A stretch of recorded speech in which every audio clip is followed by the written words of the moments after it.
These companies support the Thom Hartmann Program. They are HelloFresh, the #1 meal kit delivery service. More information at hellofresh.com, code TOM. CB Distillery for sleeping and pain relief. More info at cbdistillery.com, code TOM. Dinovite, only the best all-natural pet supplements. More info at dinovite.com. Annie's Kit Clubs, creativity delivered right to your door. More info at annieskitclubs.com/Tom. Wild Alaskan Company, delicious, sustainably sourced seafood delivered right to your door. More information at wildalaskancompany.com/Tom. And Mack Weldon, reinventing men's basics. More info at mackweldon.com/Tom.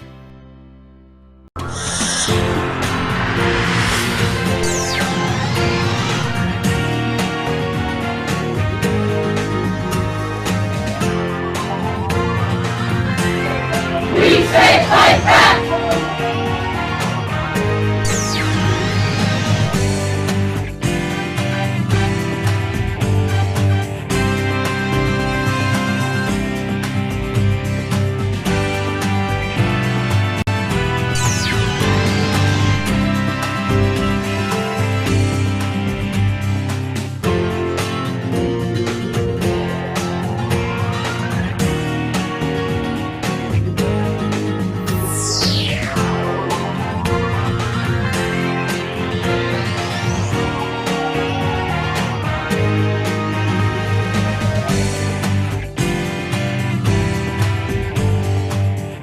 Tuesday, and it's Free Speech TV Pitch In and Help Out Fall Fund Drive.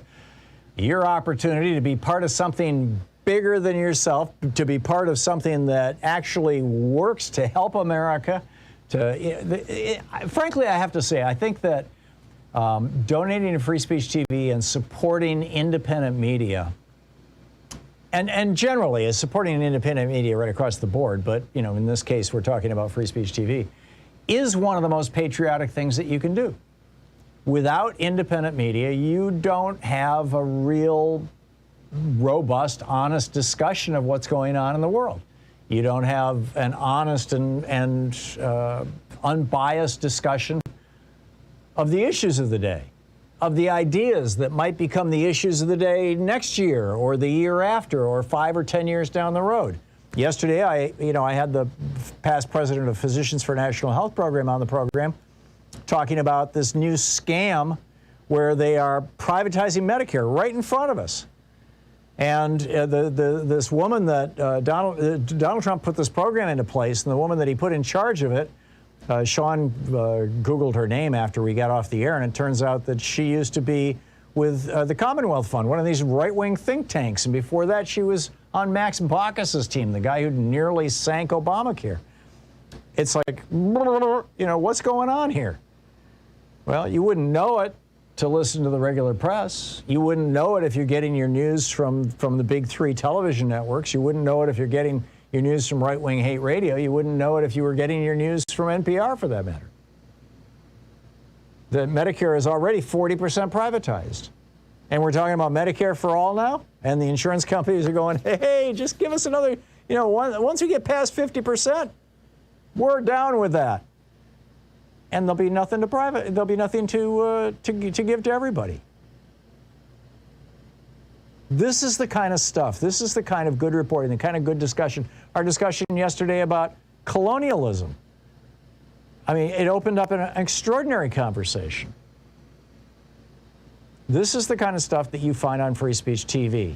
And I know, the show that precedes me, Stephanie Miller, she gets into some really deep stuff, but she also, can give you a laugh in the morning. The show that follows me, Randy Rhodes, an old friend and colleague. I worked with Randy on Air America for years. She's one of my favorite people. I'd say the same of Stephanie, too. And, just there's some great talent on this network. David Pakman is also a friend who I've known for years. Everybody else I have great respect for. I don't have personal relationships, with the rest of the talent on the network, but I have a lot of love and respect for them. There are great people, and I got to tell you, the easier it looks to make a program work, and Amy Goodman, I've known Amy for years and years too. The easier it looks to make a program work, the more work went into it. The harder it is to do. It's not just like, hey, turn on the camera, open the microphone, and let's do, there is hard work that goes into this stuff. And we're all doing this. And the people at Free Speech TV, there's hard work in running a television network and keeping the electrons flowing. They're all doing it. So let's pitch in. It's a great new way that you can donate to Free Speech TV. Simply text FSTV, as in Free Speech TV, FSTV, to the number, I meant that TO, to the number 44321. Easy to remember, right? 44321, like numbers going down. 44321, FSTV. And they will immediately kind of robotically send back to you a link that will pop up on a browser on your phone that shows, or on your pad, that shows how much money that we've raised so far toward our goal, where we're at, and gives you an easy and secure opportunity to donate. Or you can go to freespeech.org, or you can call 877-378-8669. My one ask is that you do it all during this program. But 44321, text Free Speech TV to Free Speech TV, and they'll ping you right back. I've done it. It works really smoothly. And of course, and of course, please also, in addition to making a one-time contribution today, please also consider making a regular recurring donation, becoming one of our sustainers, whether it's $5 a month or $10 or $50 a month, whatever you can afford, so that every month they know that they have a certain amount of income coming in. There's a quick stack of goodies that they're offering. With a $20 gift, you have your choice of the Free Speech TV sticker or the clear sticker. With a $50 gift, there's the Free Speech TV tote bag. With a $75 gift, the black hat or the Thom Hartmann mug.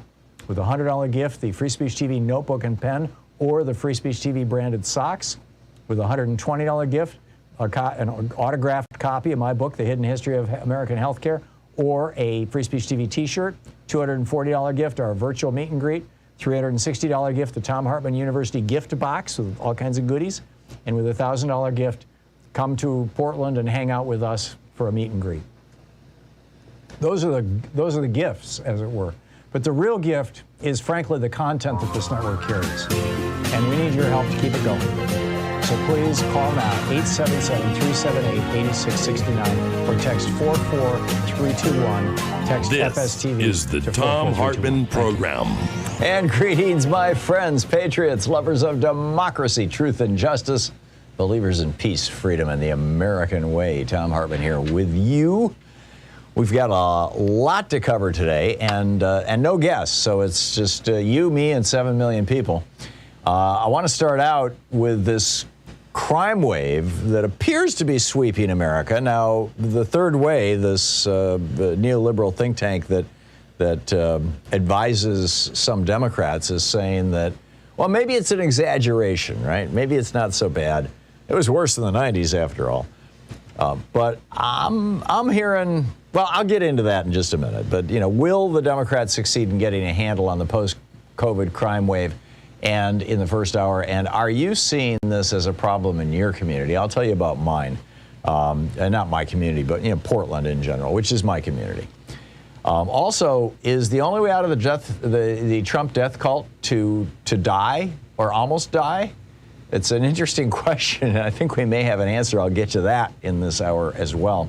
In the second hour of our program, Ken Burns has suggested that America could be on the cusp of a civil war, or at least that the crisis that we're facing right now is on par with the Civil War, World War II, and the Republican Great Depression. And we'll be discussing that in our second hour. And in our third hour, you know, white girl gone missing, while hundreds of Black and Native American and Hispanic girls are missing. There's a whole bunch of layers to this. But I think that the one I'd like to, and you know, obviously white privilege is a huge piece of it, which we will discuss. But also abuse. This whole issue of domestic abuse is on the rise now post-COVID, was probably just not as well reported during COVID, during 2020. And, you know, has always been a problem, but is now something that, you know, we're at least having a conversation about doing something about, and we will get to that conversation about that in the third hour. But I want to start out with today's op-ed from Hartmann Report that, you know, doing the research on this last night really shocked me as I was writing this piece. First of all, the question, and you know, and I laid out this question for you: are the Democrats going to get a handle on crime or the perception of crime? And these are not two disconnected problems, but they are kind of in separate buckets. Homicides are up dramatically. Right, according to the National Public Radio, according to NPR, they're up 5 times, 500% here in Portland. They're double, the previous year in many other cities. Now, obviously, you compare 2021 to 2020, and you're going to get very skewed statistics because during 2020, so many people were locked down that an awful lot of crime went down. So when it goes back up now, is it going back up to normal? No, it turns out it's going back up to way above normal.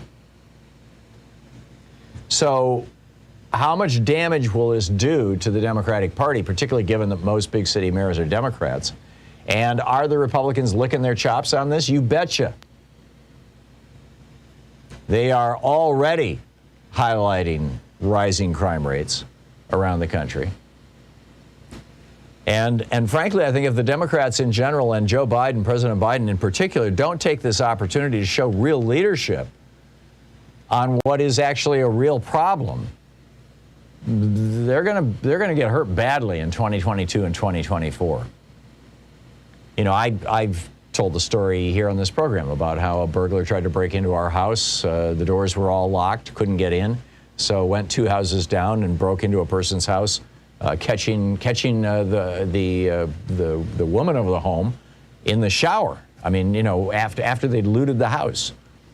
And it's and then, you know, Louise and I had offered to file a police report. We had video of her, and you know, of the burglar, and it never got acted on.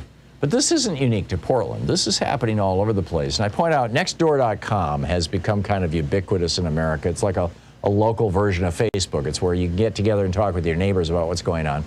And I've been, on Nextdoor.com for a couple of years now, and probably 4 years. And 2 years ago, a year ago, most of the postings, well, before COVID anyway, most of the postings on Nextdoor.com were, hey, I lost my cat, or I just found a dog, or, whose is it, or who wants some extra zucchini? My garden has overflowed.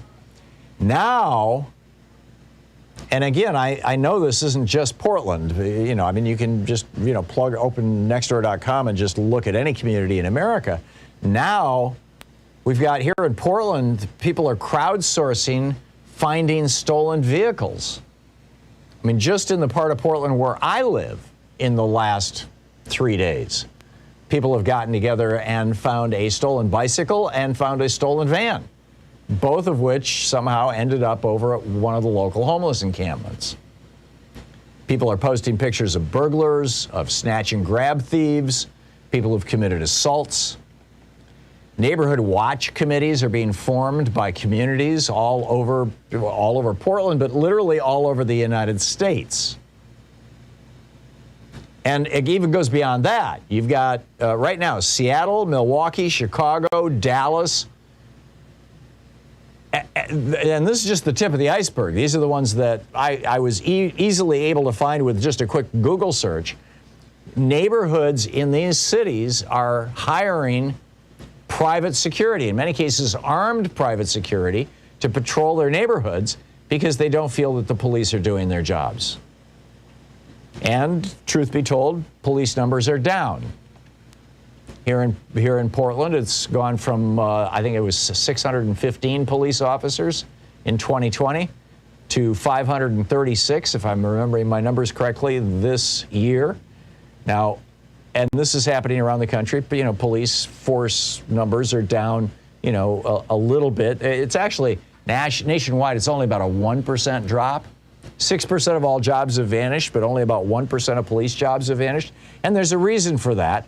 Cops are very well paid. They have a union. They have, it's a good union job with good job security and typically a good pension. And who wants to blow that away? But on the other hand, last year in 2020, what you had was an awful lot of cops who were older, cops in their 50s and early 60s, who had put in their 20 years. They were eligible, or whatever the local contract provided for. They were eligible for early retirement and a pension. They were staying on the job because the pay is good, and the longer you stay, the more your pension grows. But they just, this was before the vaccines. They just didn't want to get out there in public and expose themselves to a deadly disease, being in their 50s and 60s, and so they took early retirement. And you've got a lot of police officers who did that all across the country, and it has, it has cut into policing. But the Republicans are running around going, oh, the Democrats are defunding the police. No, not so much. Yeah, there are some cities that have reallocated some of their police budgets to nonviolent community intervention, and in some cases, it seems to be working very well. In other cases, not so good. And this is a conversation we should have. But nobody is, radically cutting back on police with regard to real crime. But what we're seeing now is these individual neighborhoods in cities around America are starting to hire their own guards. This is, I've worked in the third world for 20 years doing international relief work. And I remember one time in Bogota, Colombia, driving down the freeway, and there was this giant billboard for a new neighborhood that had just been built, and they were selling houses in this new neighborhood. And in this billboard, there's a picture of these nice little middle-class houses. They look like a house that, in today's America might sell for $100,000, $150,000, little ranch houses. And there were little kids in the yard and stuff in this picture, in this giant billboard. And then the whole bottom third of the billboard was a chain link fence with razor wire across the top, and standing behind it were two guys with AK-47s, obviously patrolling this neighborhood that they were selling as safe for kids. This was in Bogota, Colombia. I've seen things like that, or neighborhoods like that, in Jakarta, in Nairobi, in Juba, South Sudan, in Lima, Peru, in Mumbai, India, in Mexico City, in Cairo, Bangkok, Manila, Colombo, Sri Lanka. I've been in all those places, and I've seen this in all those places. And these are indications of communities in crisis, of places where the government is not doing its role. And I'm telling you, America doing this indicates that we have communities in America in crisis. And if there's anything that politicians know how to exploit, it's a crisis. And that's what's going on right now. And you've got, this is going to, you're not hearing a lot about this in the news right now. Although I'm curious what you're seeing in your town or in your community, or how this is being treated in the press locally where you live. Because I'm telling you, as we get closer to the 2022 election, crime is going to become a big issue.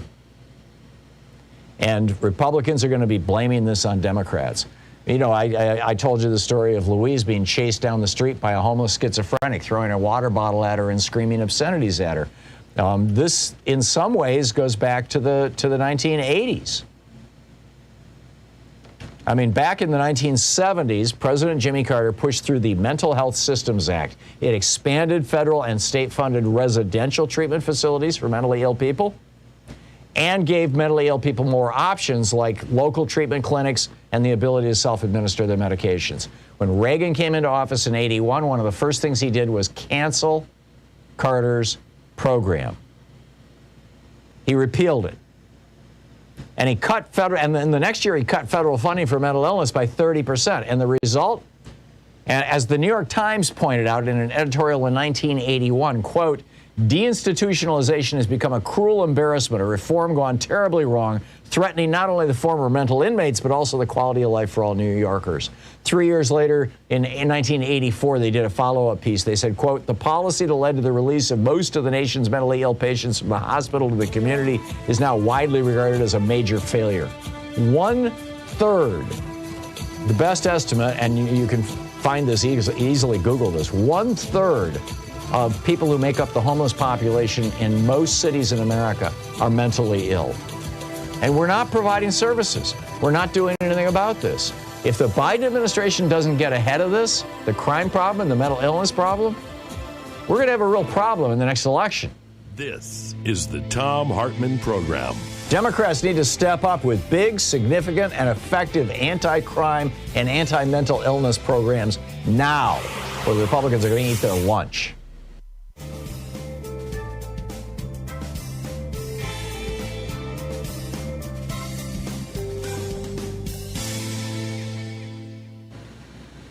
And welcome back. Remarkable. Okay, David in North Miami Beach, Florida. I've got the metaphor backwards. What am I missing here?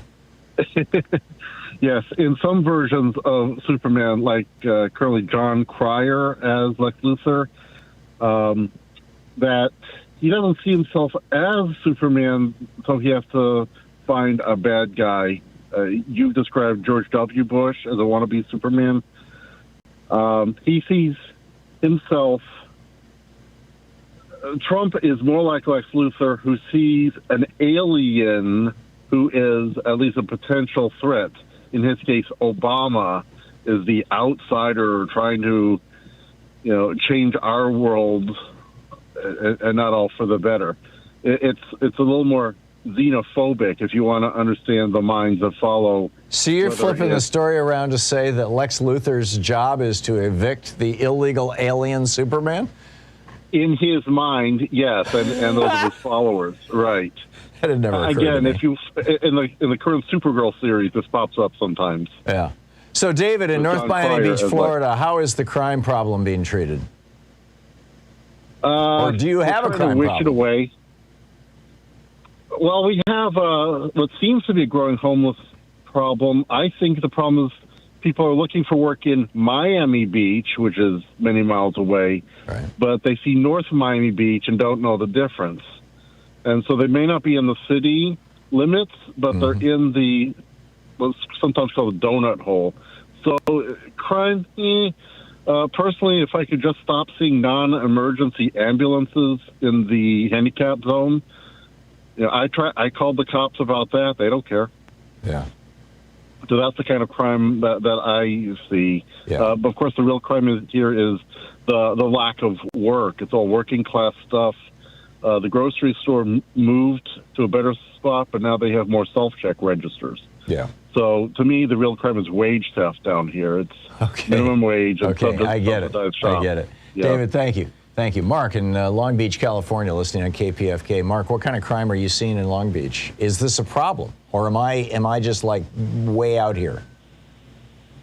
Well, in Long Beach, it's pretty mild. Everybody seems to get along. The big crimes happened when Reagan was selling crack on the streets. Yeah. This was ground zero. That was the 80s were an era of serious crime problems, and yeah, an awful lot of that was being fueled by the whole Iran-Contra, let's smuggle cocaine into the United States stuff.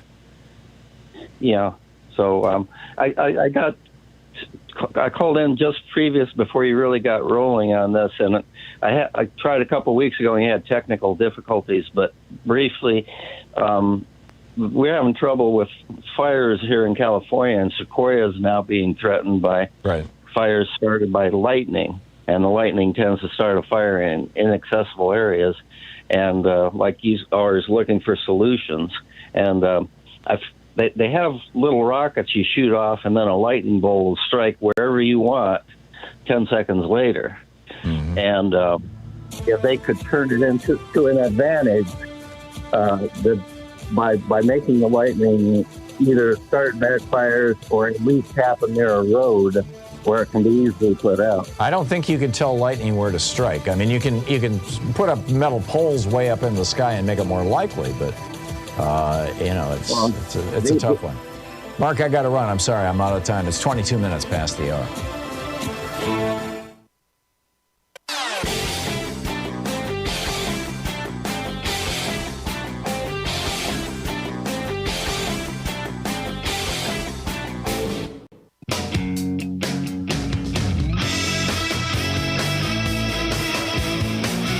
Welcome back. Thom Hartmann here with you. So the second question for the hour today, in my mind anyway, is there any way out of the Trump cult other than dying or almost dying?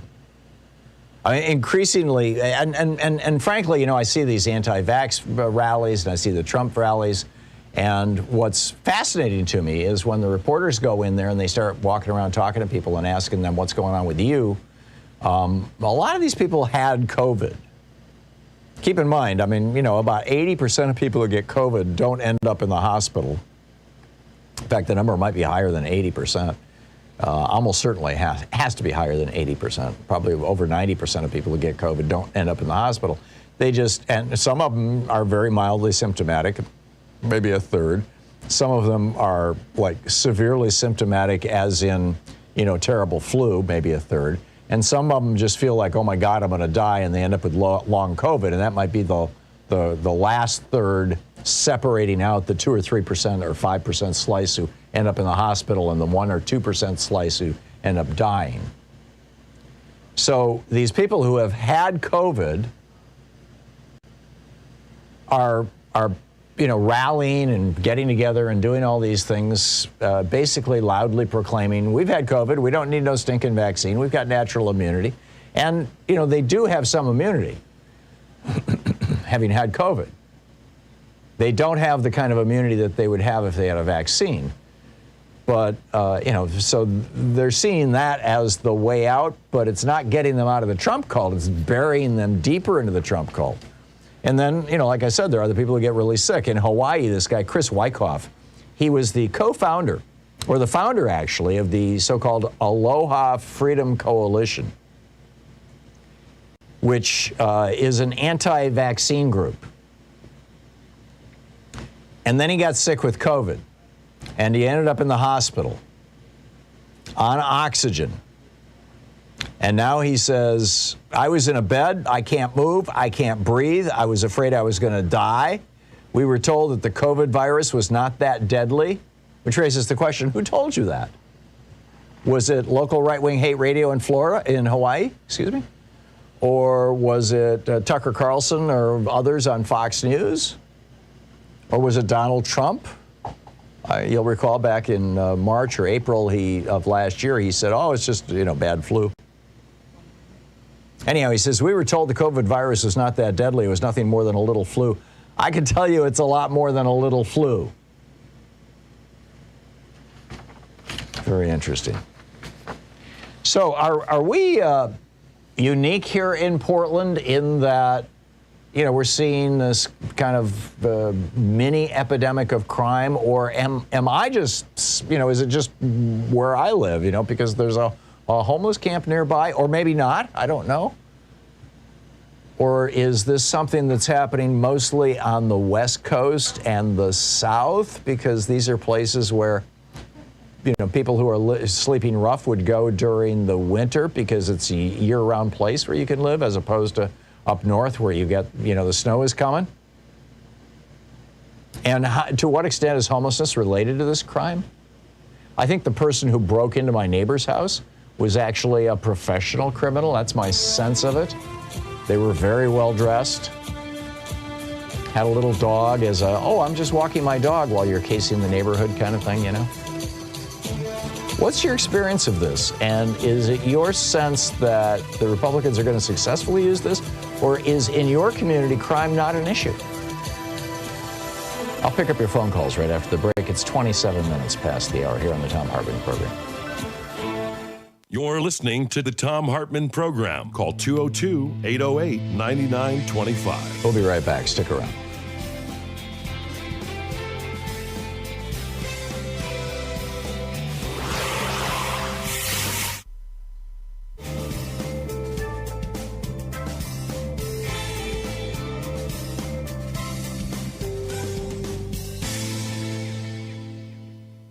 It's Tuesday and it's Free Speech TV Pitch In and Help Out Fall Fund Drive. Your opportunity to be part of something bigger than yourself, to be part of something that actually works to help America. Frankly, I have to say, I think that donating to Free Speech TV and supporting independent media, and generally is supporting independent media right across the board, but in this case we're talking about Free Speech TV, is one of the most patriotic things that you can do. Without independent media, you don't have a real robust, honest discussion of what's going on in the world. You don't have an honest and unbiased discussion of the issues of the day, of the ideas that might become the issues of the day next year or the year after or 5 or 10 years down the road. Yesterday, I had the past president of Physicians for National Health Program on the program talking about this new scam where they are privatizing Medicare right in front of us. And this woman that Donald Trump put this program into place, and the woman that he put in charge of it, Sean Googled her name after we got off the air, and it turns out that she used to be with the Commonwealth Fund, one of these right-wing think tanks. And before that, she was on Max Baucus's team, the guy who nearly sank Obamacare. It's like, what's going on here? Well, you wouldn't know it to listen to the regular press. You wouldn't know it if you're getting your news from the big 3 television networks. You wouldn't know it if you're getting your news from right-wing hate radio. You wouldn't know it if you were getting your news from NPR, for that matter. That Medicare is already 40% privatized. And we're talking about Medicare for all now? And the insurance companies are going, hey, just give us another, once we get past 50%, we're down with that. And there'll be nothing to there'll be nothing to give to everybody. This is the kind of stuff, this is the kind of good reporting, the kind of good discussion. Our discussion yesterday about colonialism. I mean, it opened up an extraordinary conversation. This is the kind of stuff that you find on Free Speech TV. And I know, the show that precedes me, Stephanie Miller, she gets into some really deep stuff, but she also, can give you a laugh in the morning. The show that follows me, Randy Rhodes, an old friend and colleague. I worked with Randy on Air America for years. She's one of my favorite people. I'd say the same of Stephanie, too. And, just there's some great talent on this network. David Packman is also a friend who I've known for years. Everybody else I have great respect for. I don't have personal relationships, with the rest of the talent on the network, but I have a lot of love and respect for them. There are great people, and I got to tell you, the easier it looks to make a program work, and Amy Goodman, I've known Amy for years and years too. The easier it looks to make a program work, the more work went into it. The harder it is to do.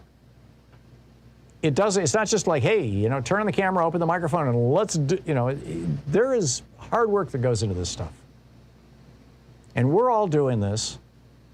And the people at Free Speech TV, there's hard work in running a television network and keeping the electrons flowing. They're all doing it. So let's pitch in. It's a great new way that you can donate to Free Speech TV. Simply text FSTV, as in Free Speech TV, FSTV, to the number, I meant that TO, to the number 44321. Easy to remember, right? 44321, like numbers going down. 44321, FSTV. And they will immediately kind of robotically send back to you a link that will pop up on a browser on your phone that shows, or on your pad, that shows how much money that we've raised so far toward our goal, where we're at, and gives you an easy and secure opportunity to donate. Or you can go to freespeech.org, or you can call 877-378-8669. My one ask is that you do it all during this program. But 44321, text Free Speech TV to Free Speech TV, and they'll ping you right back. I've done it. It works really smoothly. And of course, of course, please also, in addition to making a one-time contribution today, please also consider making a regular recurring donation, becoming one of our sustainers, whether it's $5 a month or $10 or $50 a month, whatever you can afford, so that every month they know that they have a certain amount of income coming in. There's a quick stack of goodies that they're offering. With a $20 gift, you have your choice of the Free Speech TV sticker or the clear sticker. With a $50 gift, there's the Free Speech TV tote bag. With a $75 gift, the black hat or the Thom Hartmann mug. With a $100 gift, the Free Speech TV notebook and pen or the Free Speech TV branded socks. With a $120 gift, an autographed copy of my book, The Hidden History of American Healthcare, or a Free Speech TV t-shirt. $240 gift, our virtual meet and greet. $360 gift, the Thom Hartmann University gift box with all kinds of goodies. And with a $1,000 gift, come to Portland and hang out with us for a meet and greet. Those are the gifts, as it were. But the real gift is, frankly, the content that this network carries. And we need your help to keep it going. So please call now, 877-378-8669, or text 44321, text FSTV to 44321. Thank you.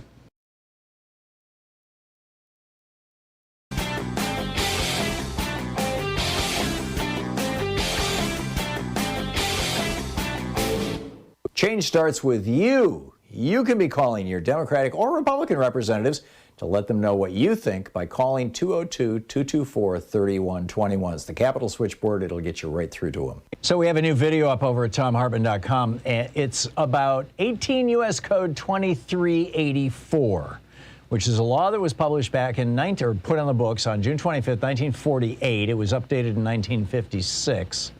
And it's very, very straightforward.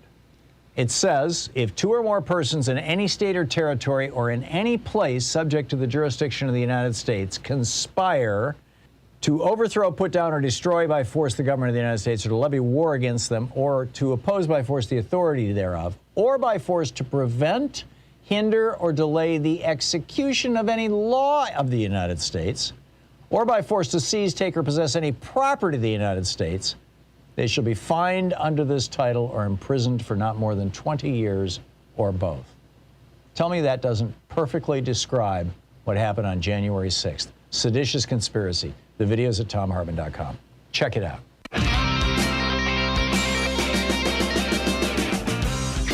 And welcome back. So I just want to restate a couple quick points, and I'll pick up your phone calls.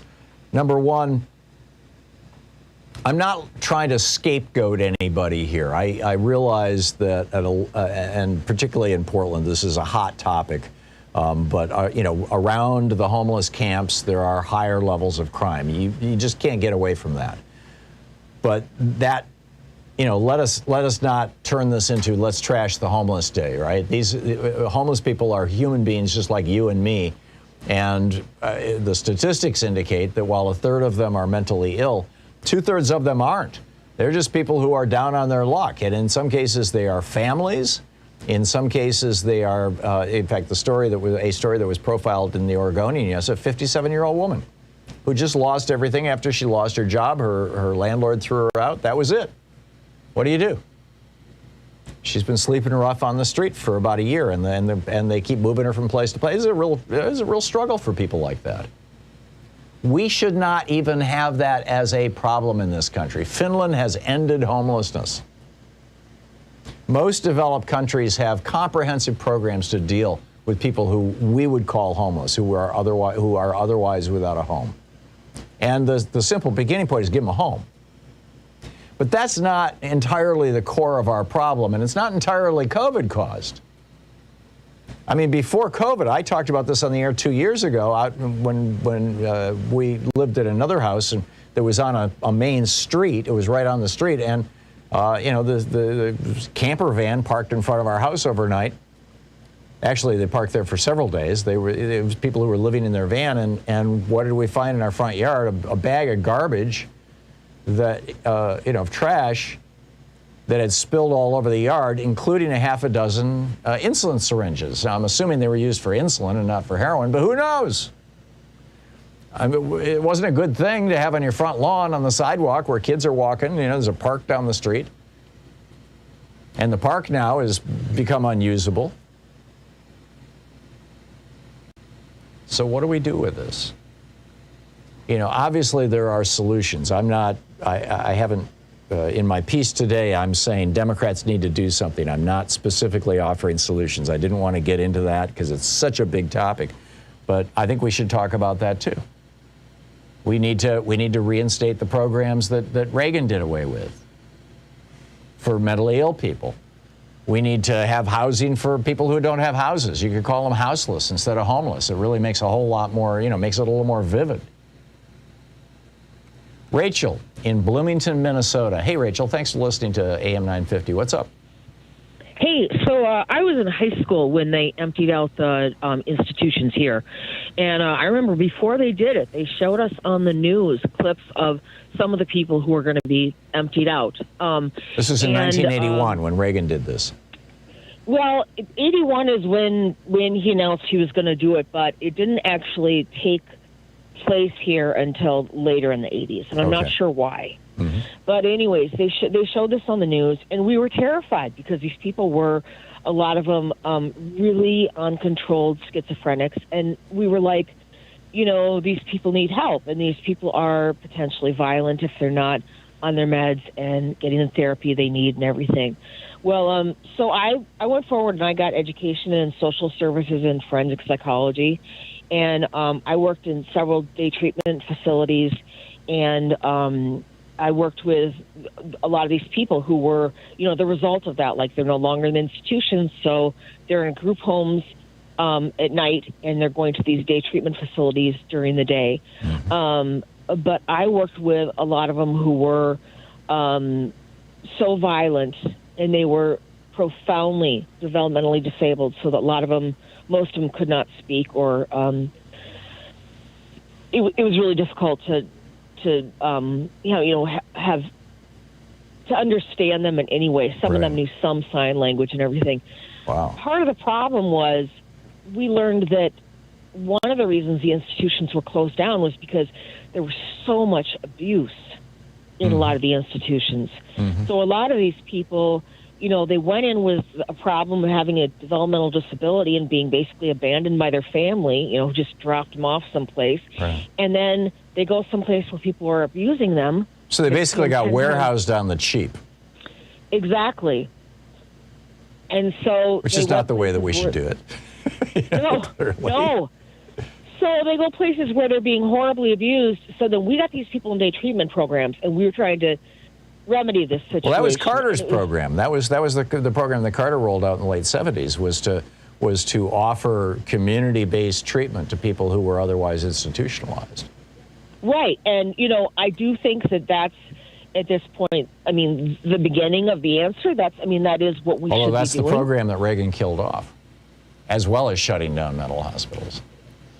Well, I don't know, because that's what I was doing, into the 90s and into the 2000s, was working with the day treatment programs. But were they state funded? One of the things that's interesting, I believe so. I'm not sure. Okay, so the states picked up where the feds dropped off. I'm sorry, I interrupted your sentence. One thing that's kind of interesting is, as my education went more into forensic psychology, and I wanted to work with what was then called the criminally insane, and now I think we have more politically correct terminology for it, but I wanted to work with a lot of these people who were, who I thought, again, when you're talking about warehousing, I thought, well, they shouldn't really be in jail, because that's not, but, they do need treatment, and they're definitely not safe for themselves or others to be out on the streets. Right. So I was doing informational interviews at our hospital here which was then called for the criminally insane, St. Peter's. And one day I went there to do an informational interview because it's pretty far away, but I happened to be there on like a road trip or whatever. I went there and I just walked to the front door and went to the person and said, "Hi, I'm here for an informational interview." And she said, "How did you get here?" And I said, "What do you mean?" I thought she meant, "What route did I take?" And she said, "No, how did you get through the security?" None of their security was working. And when I asked about the place, I said, "So this is people in Minnesota, like, who have killed people, right?" And someone said, "Oh no, this is for like the tri-state area. This is like Minnesota, Wisconsin, and Iowa." Wow. And I said, "So this is like where Jeffrey Dahmer would have gone." And they said, "Oh yeah, but Jeffrey Dahmer was found sane."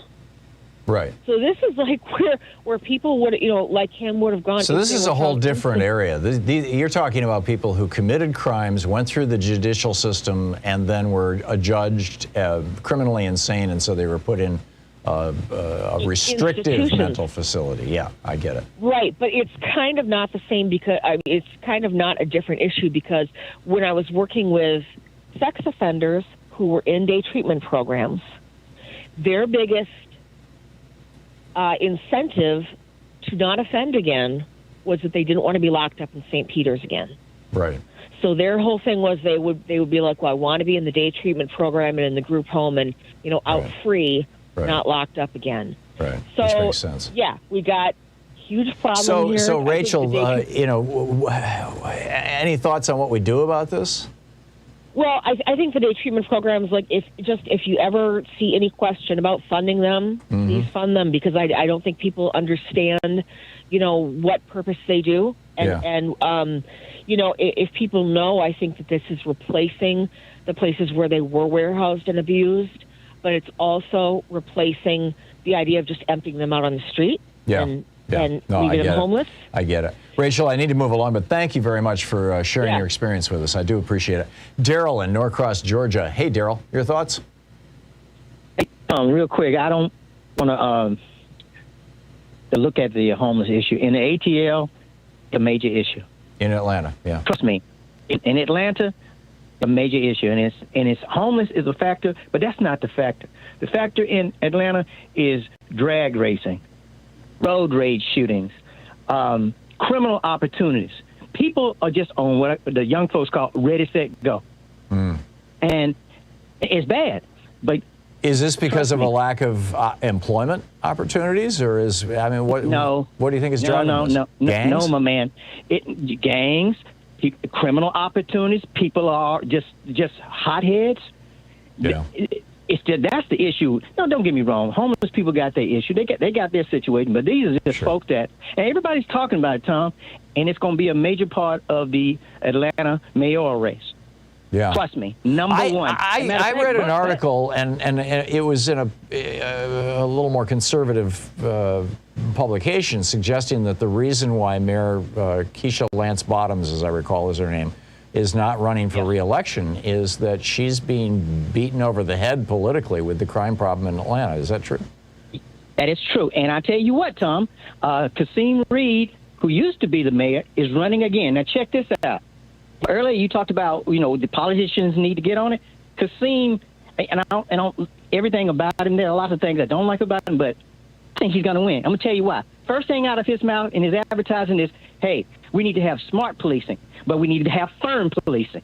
Yeah. I mean, in other words, if you're doing something, we're going to lock you up. Well, this is how Eric Adams became mayor of, or will become, mayor of New York City. True that. He is a black guy. He's a former cop. And he's like, screw this defund the police rhetoric. We need smart policing. We need intelligent policing. We need thoughtful policing, and we need firm policing. There you go, and I'm for that, Tom. I'm a progressive, but let me tell you something. If you come with me acting crazy, I'll put you locked up, and I'm an attorney, and I help poor people. But if somebody's acting up, driving down the street, acting crazy, want to hit kids, breaking in folks' houses down here, Tom, folks walking in like, I hear some in my kitchen. What's going on? And they find somebody up in there in their refrigerator. Come on, man. You had somebody break into your refrigerator, into your kitchen? No, not me, but people but if it happened, I get having it. problems, yes, down here. In your community, I get it, Daryl. Daryl, thanks a lot for the call. It's good to hear from you. It's 40, and a report from my old stomping grounds, Atlanta. Louise and I lived down there 13 years. It is 46 minutes past the hour. We'll be right back. You're listening to Thom Hartmann. Visit thomhartmann.com for audio and video archives. So is crime going to be the Republican silver bullet? The more I'm reading Republican websites, the more it seems like they think so.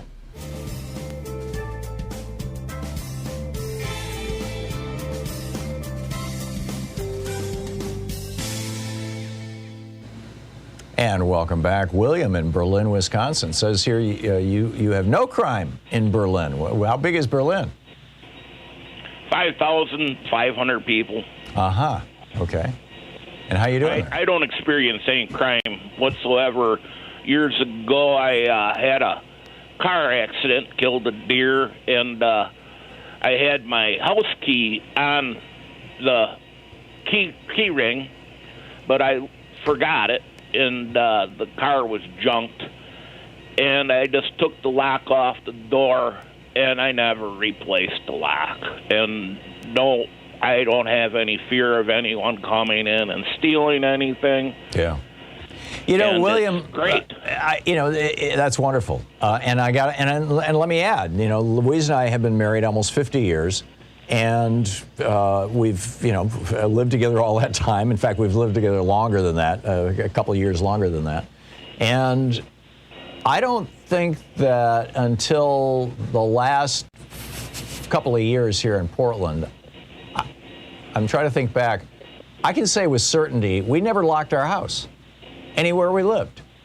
Whether it was suburban Atlanta, whether it was rural New Hampshire, whether it was downtown Montpelier, Vermont, whether it was the first years that we lived here in Portland, we just never locked our doors. It was, in fact, it was always a joke when we sell a house, we'd have to get a locksmith out to replace the lock because we had no idea where the key was. I think that's a fairly common experience across America, particularly across rural America, but not so much in more city-fied areas. But, interesting. Well, thank you for that. Thank you. Thanks for the report, William.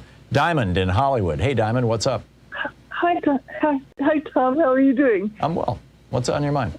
Good. I wanted to just make a comment on, the homeless.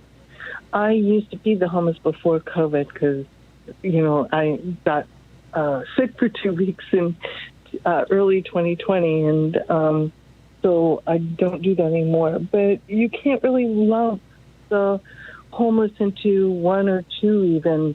I've had homeless people who literally have hit me as they're walking by. I had a homeless guy that I used to feed, food to buy me groceries. And I had a homeless person that I took out for coffee who had both of his parents die, which I now, consider that kind of karmic since my parents are now gone. So I don't think you can really, there's not one type of homeless person. Agreed. It's much more complicated than that. It's the spectrum of humanity here. Mm-hmm. But I also have to say, in the homeless population, you also have to look at how many women are homeless, how many women were subject to domestic violence, rape, things like that. I myself am a survivor, and I deal with PTSD, but I'm able, because I have friends, I have people around me. These people may not have a good system where they have people to deal with. They don't have a support network. They don't have people to go to. And, they're not necessarily violent. You can't I get lump them all together. Yeah, I get it. Diamond, thank you. Thank you for putting a human face on all this. I appreciate the call. It's 51 minutes past the hour.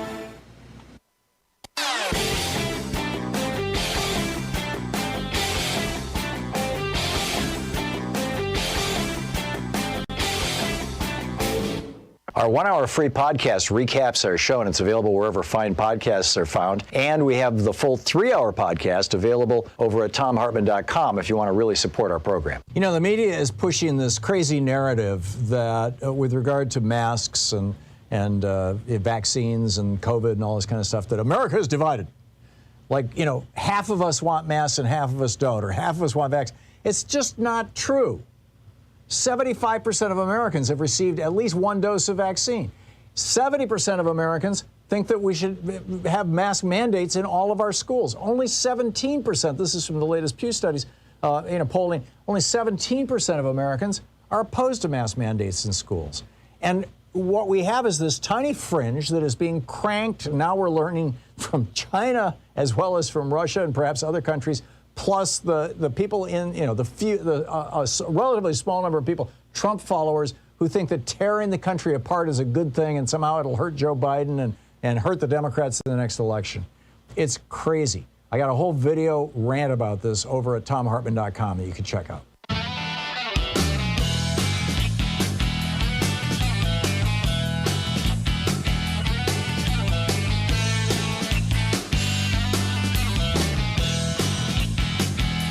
So we're talking about crime in America and whether this is a political threat to the Democratic Party or to the Republican Party, for that matter.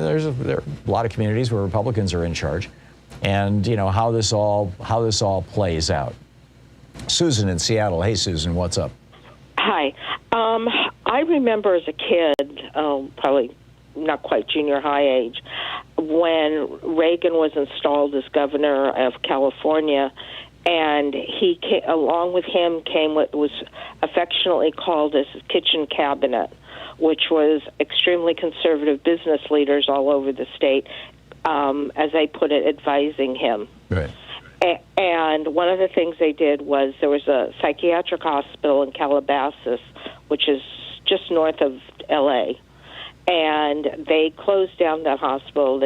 It was not a very good place for people. It was one of those warehouses. Mm-hmm. And they promised people in the Southern California area that they were going to do group homes and daycare and residential facilities all over so people wouldn't be on the street and they'd get rehabilitated.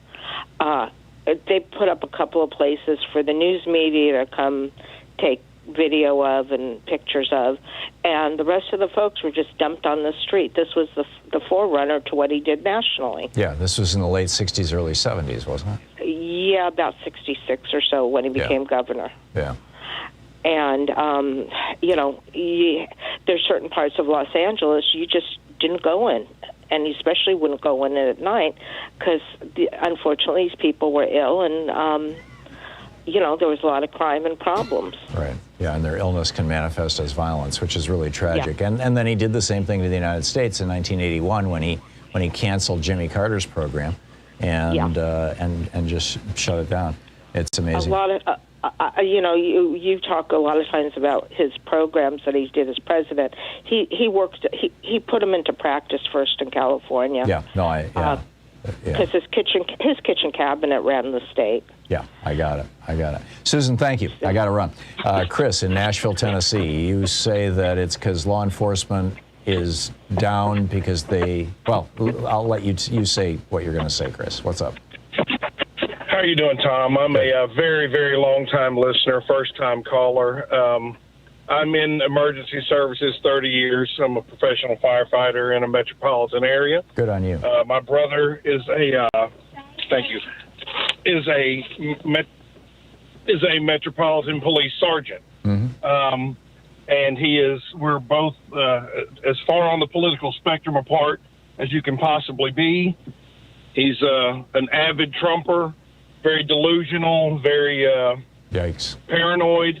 Unfortunately, he has, authority in law enforcement. Yeah, Chris, we just, by the way, heads up, we got 50 seconds till we're going to hit the break at the end of the hour. I just wanted to make a point that my brother espouses the point of view that he's afraid, or law enforcement is afraid of violating someone's civil rights. So they would rather not police. He believes he is, and I believe that it's possible that he could. Yeah. Because he's so far out there, right, and so full of hate. But they choose not to police instead of risking the possibility of being sued or arrested for violating someone's rights. Well, there is a theory floating around Portland that some of the Portland cops are just ignoring a lot of crime by way of, giving the middle finger to the community that they think has treated them unfairly. And Tom, a lot of emergency services, law enforcement, police, fire, are very far right-wingers. Yeah. Very far. Yeah. Interesting. So, that's just my perspective in my area. Yeah, so that adds a whole different piece to the puzzle. Is law enforcement just failing to do their jobs properly because they're pissed off at us? That's fascinating. Right. Chris, thank you. Thank you very much for the call. It's great to hear from you. And thanks for listening to Sirius XM. We'll be right back. You're listening to Thom Hartmann.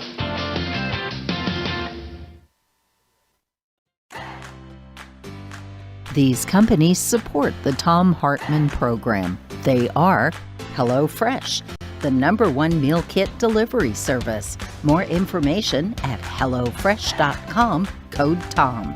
CB Distillery for sleeping and pain relief. More info at cbdistillery.com, code TOM. Dinovite, only the best all-natural pet supplements. More info at dinovite.com. Annie's Kit Clubs, creativity delivered right to your door. More info at annieskitclubs.com/Tom. Wild Alaskan Company, delicious, sustainably sourced seafood delivered right to your door. More information at wildalaskancompany.com/Tom. And Mack Weldon, reinventing men's basics. More info at mackweldon.com/Tom.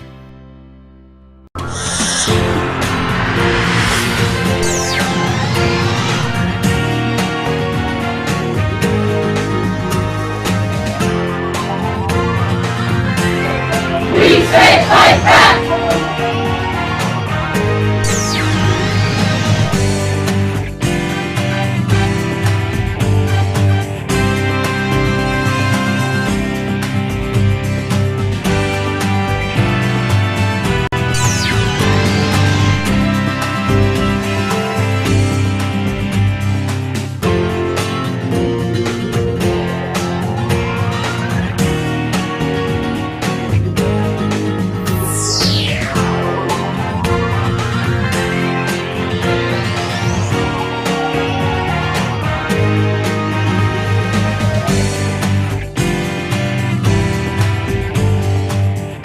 Tuesday, and it's Free Speech TV Pitch In and Help Out Fall Fund Drive.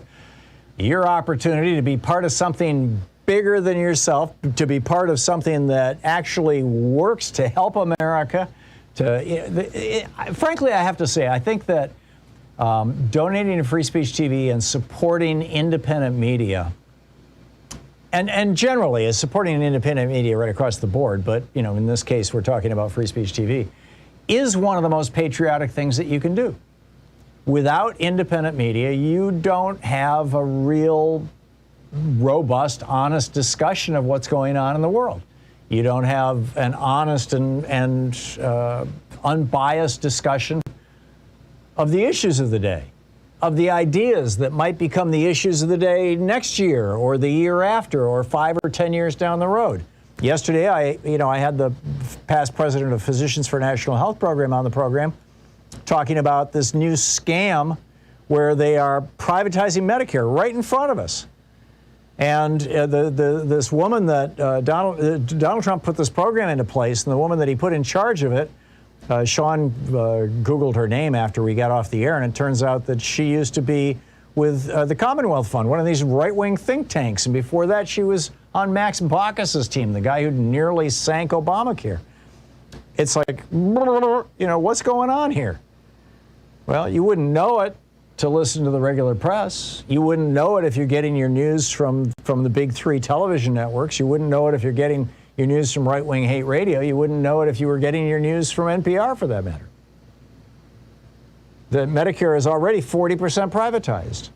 And we're talking about Medicare for all now? And the insurance companies are going, hey, just give us another, once we get past 50%, we're down with that. And there'll be nothing to there'll be nothing to give to everybody. This is the kind of stuff, this is the kind of good reporting, the kind of good discussion. Our discussion yesterday about colonialism. I mean, it opened up an extraordinary conversation. This is the kind of stuff that you find on Free Speech TV. And I know, the show that precedes me, Stephanie Miller, she gets into some really deep stuff, but she also, can give you a laugh in the morning. The show that follows me, Randy Rhodes, an old friend and colleague. I worked with Randy on Air America for years. She's one of my favorite people. I'd say the same of Stephanie, too. And, there's some great talent on this network. David Pakman is also a friend who I've known for years. Everybody else I have great respect for. I don't have personal relationships, with the rest of the talent on the network, but I have a lot of love and respect for them. There are great people, and I got to tell you, the easier it looks to make a program work, and Amy Goodman, I've known Amy for years and years too. The easier it looks to make a program work, the more work went into it. The harder it is to do. It's not just like, hey, turn on the camera, open the microphone, and let's do, there is hard work that goes into this stuff. And we're all doing this. And the people at Free Speech TV, there's hard work in running a television network and keeping the electrons flowing. They're all doing it. So let's pitch in. It's a great new way that you can donate to Free Speech TV. Simply text FSTV, as in Free Speech TV, FSTV, to the number, I meant that TO, to the number 44321. Easy to remember, right? 44321, like numbers going down. 44321, FSTV. And they will immediately kind of robotically send back to you a link that will pop up on a browser on your phone that shows, or on your pad, that shows how much money that we've raised so far toward our goal, where we're at, and gives you an easy and secure opportunity to donate. Or you can go to freespeech.org, or you can call 877-378-8669. My one ask is that you do it all during this program. But 44321, text Free Speech TV to Free Speech TV, and they'll ping you right back. I've done it. It works really smoothly. And of course, of course, please also, in addition to making a one-time contribution today, please also consider making a regular recurring donation, becoming one of our sustainers, whether it's $5 a month or $10 or $50 a month, whatever you can afford, so that every month they know that they have a certain amount of income coming in. There's a quick stack of goodies that they're offering. With a $20 gift, you have your choice of the Free Speech TV sticker or the clear sticker. With a $50 gift, there's the Free Speech TV tote bag. With a $75 gift, the black hat or the Thom Hartmann mug. With a $100 gift, the Free Speech TV notebook and pen or the Free Speech TV branded socks. With a $120 gift, an autographed copy of my book, The Hidden History of American Healthcare, or a Free Speech TV t-shirt. $240 gift, our virtual meet and greet. $360 gift, the Thom Hartmann University gift box with all kinds of goodies. And with a $1,000 gift, come to Portland and hang out with us for a meet and greet. Those are the gifts, as it were. But the real gift is, frankly, the content that this network carries. And we need your help to keep it going. So please call now, 877-378-8669, or text 44321, text FSTV to 44321. Thank you.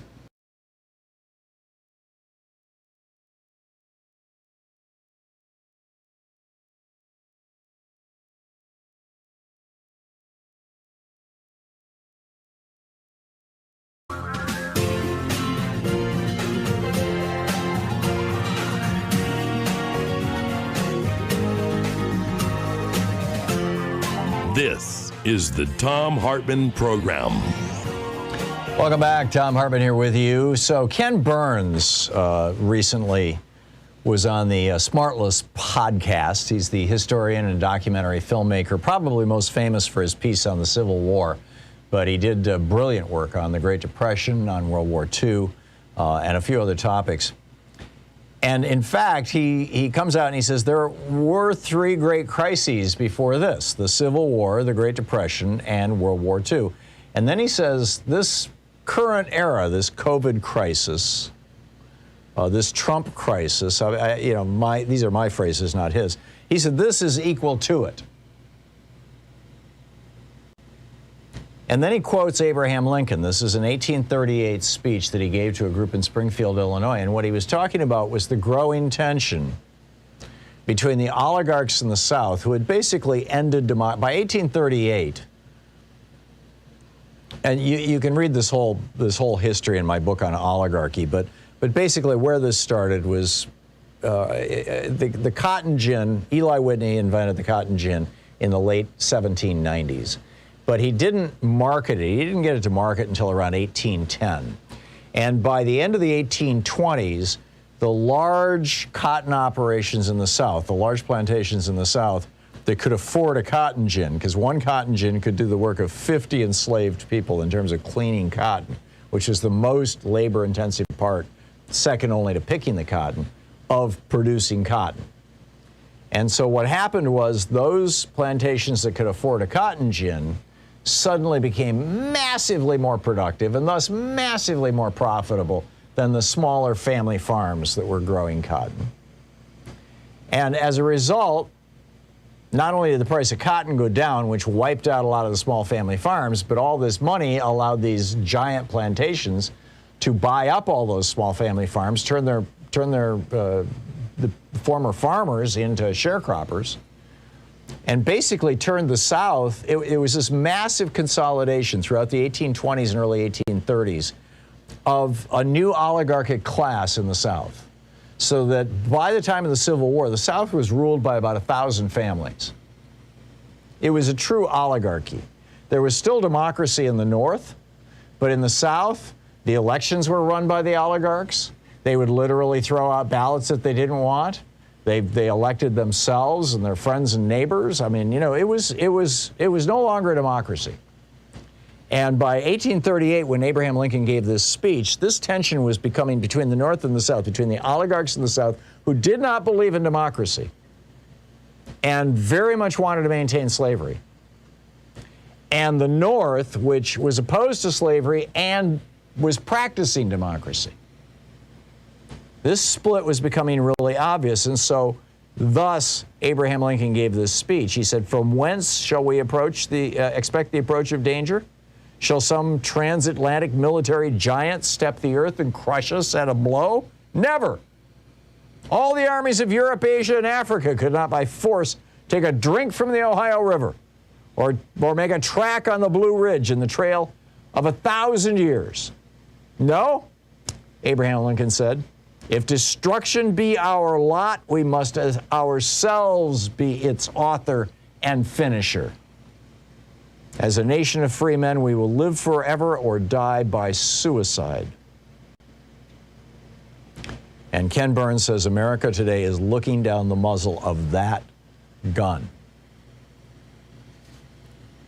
And that's how bad he says it is. And now we discover that there, just like there was in 1838, with the rise of the oligarchy and the end of democracy in the American South, we're seeing the same folks, or the same kind of mentality, funding what's going on. The headline over at by John Wright, a piece over at Raw Story, revealed Charlottesville neo-Nazi organizers were paid to make hate a full-time job. And they're telling what brought this out is that there was a story against one of the so-called Unite the Right was this rally with the tiki torches. Jews will not replace us. You will not replace us. Black people will not replace us. And it's where Heather Heyer was murdered by these guys, and a number of other people were injured. And one of their major organizers, Elliot Klein, is being sued. And as part of the lawsuit, they got discovery, and the discovery included things like his text messages. And during the rally planning process, Klein texted, "Now that this is my full-time job, I'll be much more available to you." What's this? Running white supremacy promotion stuff. He was, the Daily Beast reported Tuesday that a lawsuit filed by the victims of the attack, which left one dead and several injured, shows that at least one key Unite the Right organizer, this guy Elliot Klein, was about to join the payroll as a full-time employee of one of the groups where he would be making, quote, good money. He describes an upcoming well-paid job with the white supremacist group Identity Europa. He says, "I'm about to double down in the movement harder than I already have. It's no secret I'm taking over Identity Europa from Nathan, and I'm going to be paid from private donors some good money." Another guy, he took this over from Nathan D'Amigo, who 2 weeks after the rally, in another text message, notorious white supremacist Richard Spencer told Klein, "Also, we're going to pay you." So there's apparently big money behind the white supremacist movement in the United States, just like there was big money behind the oligarchs in the South. And now, speaking of big money, billionaire Eric Trump is going to give the keynote speech next month at an anti-vax conference. This started out as it's called Truth About Cancer Live. But it's become basically anti-vaccine and white supremacy and stuff like that. It's marking the latest alliance between the Trump family and the GOP's fringiest elements. It's the brainchild of Ty and Charlene Bollinger, two major promoters of anti-vaccine disinformation. I'm reading from the Daily Beast, from this piece by Kelly Weil, who have made tens of millions of dollars, according to Weil, promoting both alternative health cures for cancer and vaccine fears. They sell a $200 video series promoting vaccine fear-mongering on their website. In posts on Telegram, the Bollingers have called the vaccine a, quote, shot of poison and the COVID kill shot. And so here we've got this, they're pushing 9/11 truth conspiracies, chemtrail conspiracies.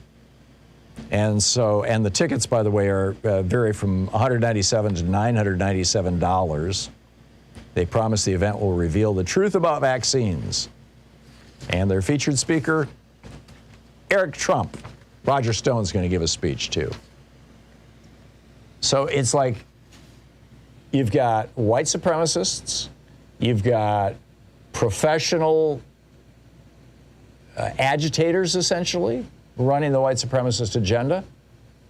You've got professional vaccine deniers and natural remedy hustlers who are denying science. And this is just the tip of it. I guarantee you, if you were to ask them about climate science or any of these other sciences, they would probably be in the denial of that. You've got billionaires like Eric Trump showing up and supporting them. And meanwhile, the Supreme Court has just announced that they're going to on December 1st, I think is the date. Yeah, December 1st, they're going to hear arguments in Dobbs versus Jackson Women's Health, this Mississippi abortion case that says that, see, right now, pre-viability, before an ovum or a zygote or a fetus is viable, before it can survive outside the womb, it's considered part of her body, and it's her decision if she's going to abort it or not. Post-viability, once it's viable, once it can survive outside the womb, it's considered a human being, and that's heavily, heavily regulated and frankly, criminalized. Well, this case says that it should be criminal for a woman to abort a fetus or a zygote or an ovum at any stage of pregnancy, and there's no exception for rape or incest. And this is going before the Supreme Court on December 1st. And this is kind of all one thing in my mind. It's like the rise of the so-called religious right, who are really, they're claiming Jesus, but they're spitting in his face. If you read the Sermon on the Mount and read Matthew 25, you want to understand Christianity, just read those two things. And these have nothing to do with the words of Jesus. And then you've got Ken Paxton, who's under FBI investigation and a couple of indictments for various crimes. He's the Attorney General of Texas. He's running for re-election. And so he's now suing the Biden administration, saying that the Equal Opportunity Commission guidelines, the EEOC guidelines, that say that trans people should be able to use the bathroom of their gender choice, or their, I think that's the proper phrase. The restrooms that correspond to their gender identity. That's the part, forgive me, that's the phrase. He says, that puts women and children at risk. Oh my God. Have these guys no shame? Is there no limit to what they will do and what they will say? Is Ken Burns right? Is America on the cusp of a civil war? Are these guys, do they have enough power and a large enough microphone like the oligarchs in the South did in the 1850s, that they can actually flip America into something that resembles a civil war? Or are they just a crazed fringe group that, frankly, is starting to go down in flames and diminish? This is the Thom Hartmann Program. I can build a strong argument for either one. My sense of it is that they are losing power right now, but they've got some big money behind them.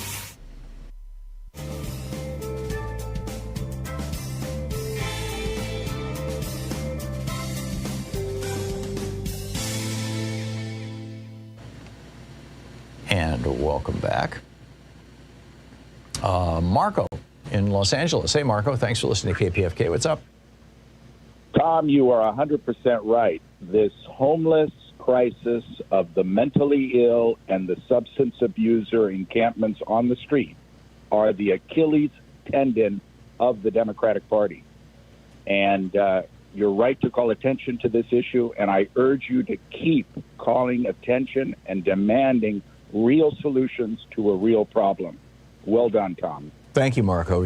What's your experience in Los Angeles? Well, up and down the state of California. I'm originally from Northern California. I live here in beautiful Southern California. There are homeless encampments virtually nonstop up and down the coast. And unfortunately, it is a crisis of the mentally ill and substance abusers that are abandoned in these encampments up and down the state. The real solution, and this is what the Democratic Party must focus on, real solutions, is creating an emergency response with total wraparound support. That is, treatment for substance abusers, emergency shelters, if you will, emergency in camps set up with doctors and substance abusers to address this crisis. Yeah, I'm with you. For too long, it has been abandoned and left to explode on the streets and the highways up and down the state of California. And what's happening is these little Lord of the Flies communities are emerging where the weakest among them become the victims of them, and including victims of violence and sexual violence, among other things. And there's no one they can turn to. I mean, this is a crisis for the homeless as well, particularly for the homeless who are homeless by virtue of economics rather than by virtue of mental illness or addiction.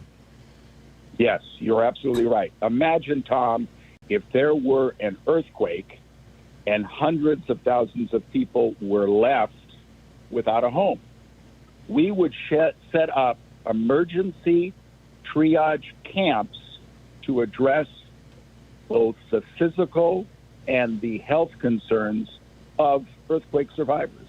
Yeah. We must do the same thing for the mentally ill and the substance abusers that are just left, and these encampments are allowed. So, number one, the Democratic Party is starting to respond to the idea, and this is important, and I'm very happy that Gavin Newsom won beating back the recall.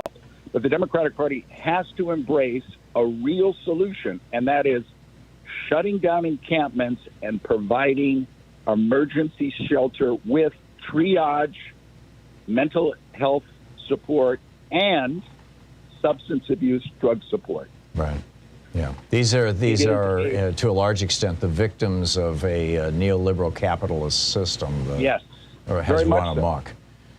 And Tom, I would urge you to keep on this topic because it will cost the Democratic Party its majority going forward if we do not address this problem. Yeah, Bill Clinton, he put 100,000 cops on the street, and that helped him get reelected in '96. I mean, that just completely defanged the argument against him. A lot of what happened in the 90s was massive and frankly racist overreaction, but we can do it right. Marco, thank you for the call.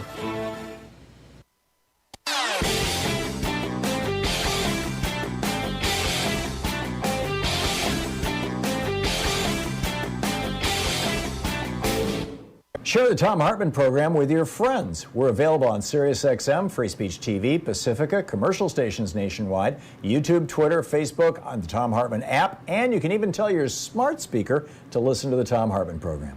So there are actually some substantial differences between the Taliban, the Afghanistan Taliban, the group that has, that Donald Trump signed what his Secretary of State his defense secretary and his national security advisor referred to as surrender documents to back in early 2020. There's a difference between the Taliban and ISIS, or even K-ISIS, which is how they're identifying the ISIS group that has emerged in Afghanistan. The main difference is that the Taliban's ambitions are largely confined to Afghanistan. They want to be a regional force. They were the government of Afghanistan before. They want to be the government of Afghanistan again. ISIS, on the other hand, wants to reestablish the entire caliphate across the Middle East, across northern Africa, across parts of southern Europe. And this is going to bring these two into conflict. I've got a whole video about this over at thomhartmann.com for folks who support the program. Check it out.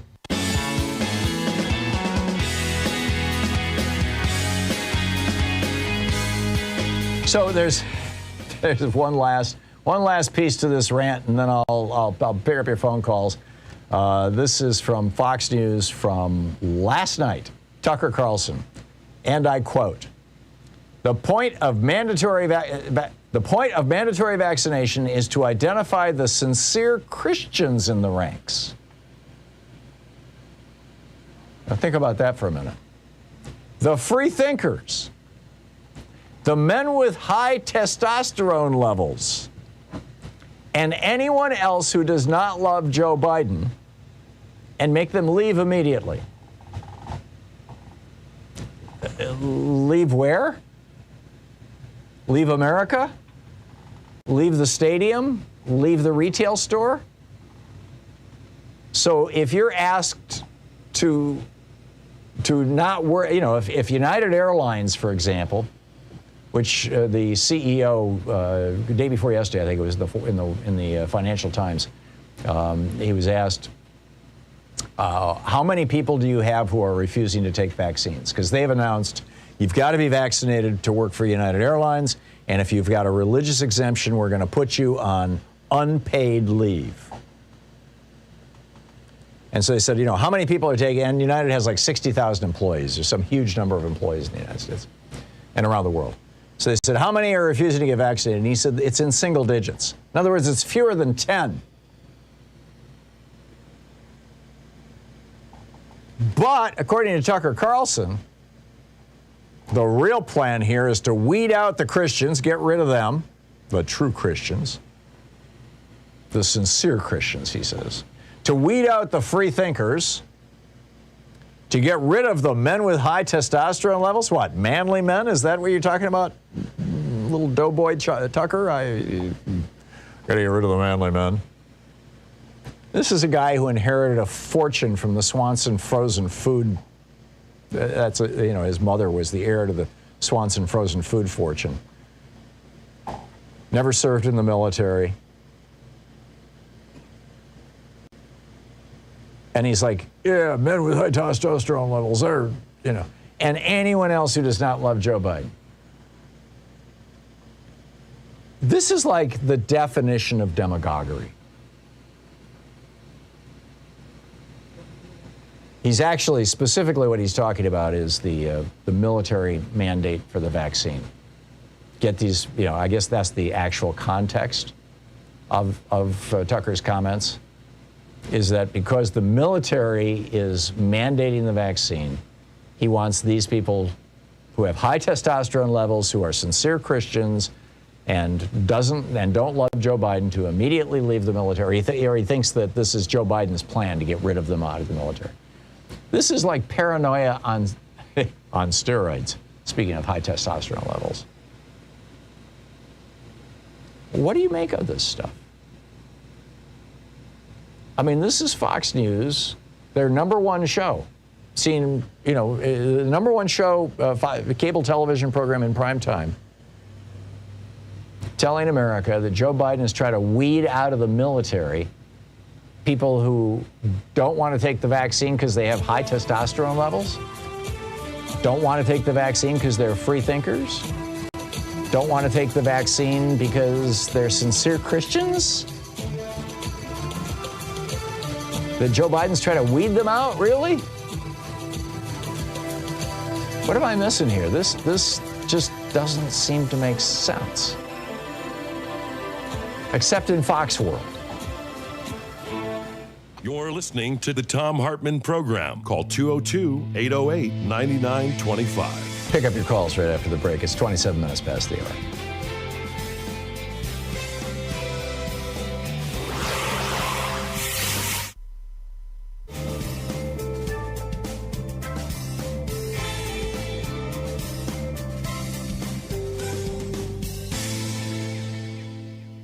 It's Tuesday and it's Free Speech TV Pitch In and Help Out Fall Fund Drive. Your opportunity to be part of something bigger than yourself, to be part of something that actually works to help America. Frankly, I have to say, I think that donating to Free Speech TV and supporting independent media, and generally is supporting independent media right across the board, but in this case we're talking about Free Speech TV, is one of the most patriotic things that you can do. Without independent media, you don't have a real robust, honest discussion of what's going on in the world. You don't have an honest and unbiased discussion of the issues of the day, of the ideas that might become the issues of the day next year or the year after or 5 or 10 years down the road. Yesterday, I had the past president of Physicians for National Health Program on the program talking about this new scam where they are privatizing Medicare right in front of us. And this woman that Donald Trump put this program into place, and the woman that he put in charge of it, Sean Googled her name after we got off the air, and it turns out that she used to be with the Commonwealth Fund, one of these right-wing think tanks. And before that, she was on Max Baucus's team, the guy who nearly sank Obamacare. It's like, what's going on here? Well, you wouldn't know it to listen to the regular press. You wouldn't know it if you're getting your news from the big three television networks. You wouldn't know it if you're getting your news from right-wing hate radio. You wouldn't know it if you were getting your news from NPR, for that matter. That Medicare is already 40% privatized. And we're talking about Medicare for all now? And the insurance companies are going, hey, just give us another, once we get past 50%, we're down with that. And there'll be nothing to there'll be nothing to give to everybody. This is the kind of stuff, this is the kind of good reporting, the kind of good discussion. Our discussion yesterday about colonialism. I mean, it opened up an extraordinary conversation. This is the kind of stuff that you find on Free Speech TV. And I know, the show that precedes me, Stephanie Miller, she gets into some really deep stuff, but she also can give you a laugh in the morning. The show that follows me, Randy Rhodes, an old friend and colleague. I worked with Randy on Air America for years. She's one of my favorite people. I'd say the same of Stephanie, too. And, just there's some great talent on this network. David Packman is also a friend who I've known for years. Everybody else I have great respect for. I don't have personal relationships, with the rest of the talent on the network, but I have a lot of love and respect for them. There are great people, and I got to tell you, the easier it looks to make a program work, and Amy Goodman, I've known Amy for years and years too. The easier it looks to make a program work, the more work went into it. The harder it is to do. It's not just like, hey, turn on the camera, open the microphone, and let's do, there is hard work that goes into this stuff. And we're all doing this. And the people at Free Speech TV, there's hard work in running a television network and keeping the electrons flowing. They're all doing it. So let's pitch in. It's a great new way that you can donate to Free Speech TV. Simply text FSTV, as in Free Speech TV, FSTV, to the number, I meant that TO, to the number 44321. Easy to remember, right? 44321, like numbers going down. 44321, FSTV. And they will immediately kind of robotically send back to you a link that will pop up on a browser on your phone that shows, or on your pad, that shows how much money that we've raised so far toward our goal, where we're at, and gives you an easy and secure opportunity to donate. Or you can go to freespeech.org, or you can call 877-378-8669. My one ask is that you do it all during this program. But 44321, text Free Speech TV to Free Speech TV, and they'll ping you right back. I've done it. It works really smoothly.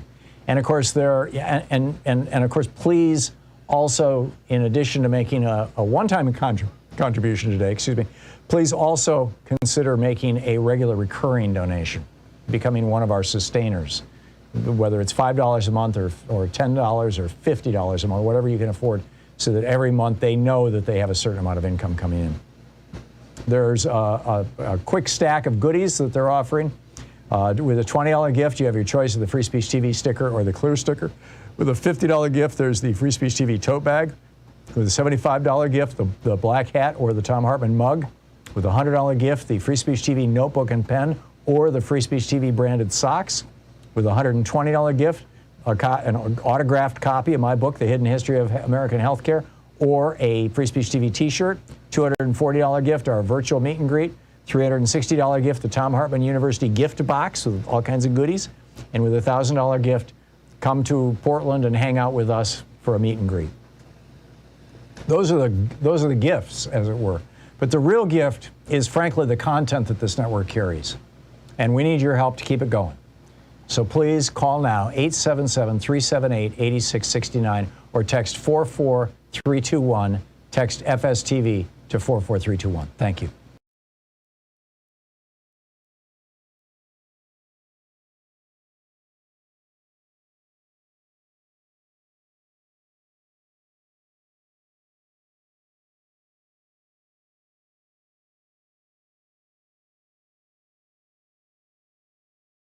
So we've got a new video up about the Senate Leadership Fund and the Congressional Leadership Fund, the SLF and the CLF. Nice, innocent sounding names, right? Leadership funds and Senate and Congress, but they're Republican super PACs that are taking millions and millions of dollars from fossil fuel and other dirty industries and from right-wing billionaires and recycling that money directly into the campaigns. In fact, in several cases, actually running on the ground, get out the vote efforts for Republican members of Congress, running the entire television operation for some of these members of Congress. Lauren Boebert received over $900,000 from the Congressional Leadership Fund so that she could take the 3rd District of Colorado. It's an amazing story. They spent $437 million just in the last election. This is poisoning this money, poisoning our democracy. It's all over at thomhartmann.com.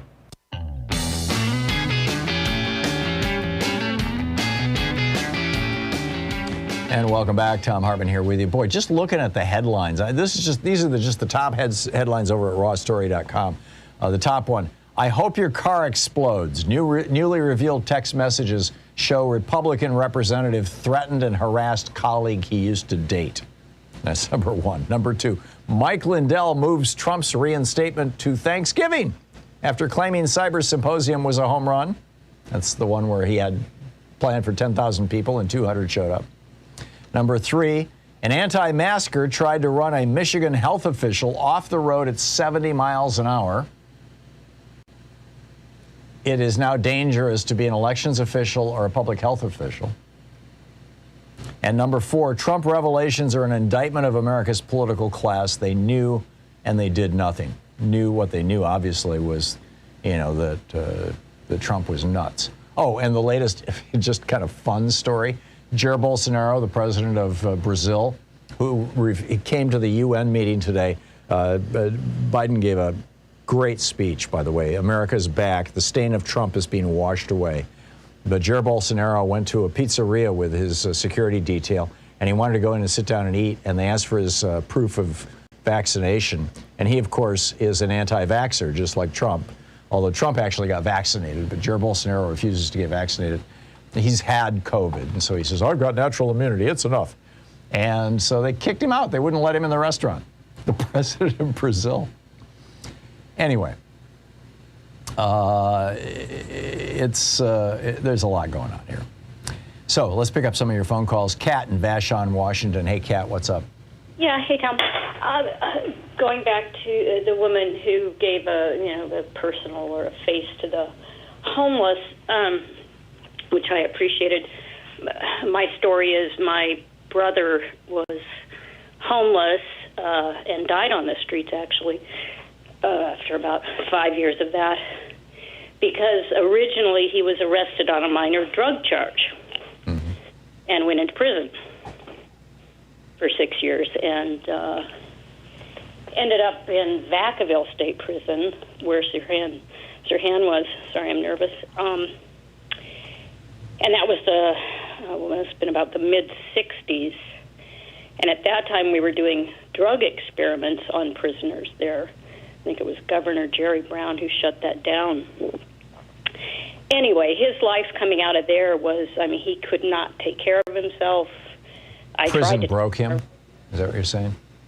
I'm sorry, what? Did prison broke him? Oh, well, yes, absolutely. It's a because frequent story. Yeah, and I also wanted to say, I don't know how responsible, what the percentage of people on the streets is brought on by, mental illness, drug addiction, these PTSD. I was recently in Los Angeles, and I've never seen a picture of this, and it just struck me. There were probably 100 homeless tents lined up against the Veterans Memorial Hospital that, I don't remember what road it is, Wilshire or something. And I don't know if someone gave them, every tent had this huge American flag in front of it.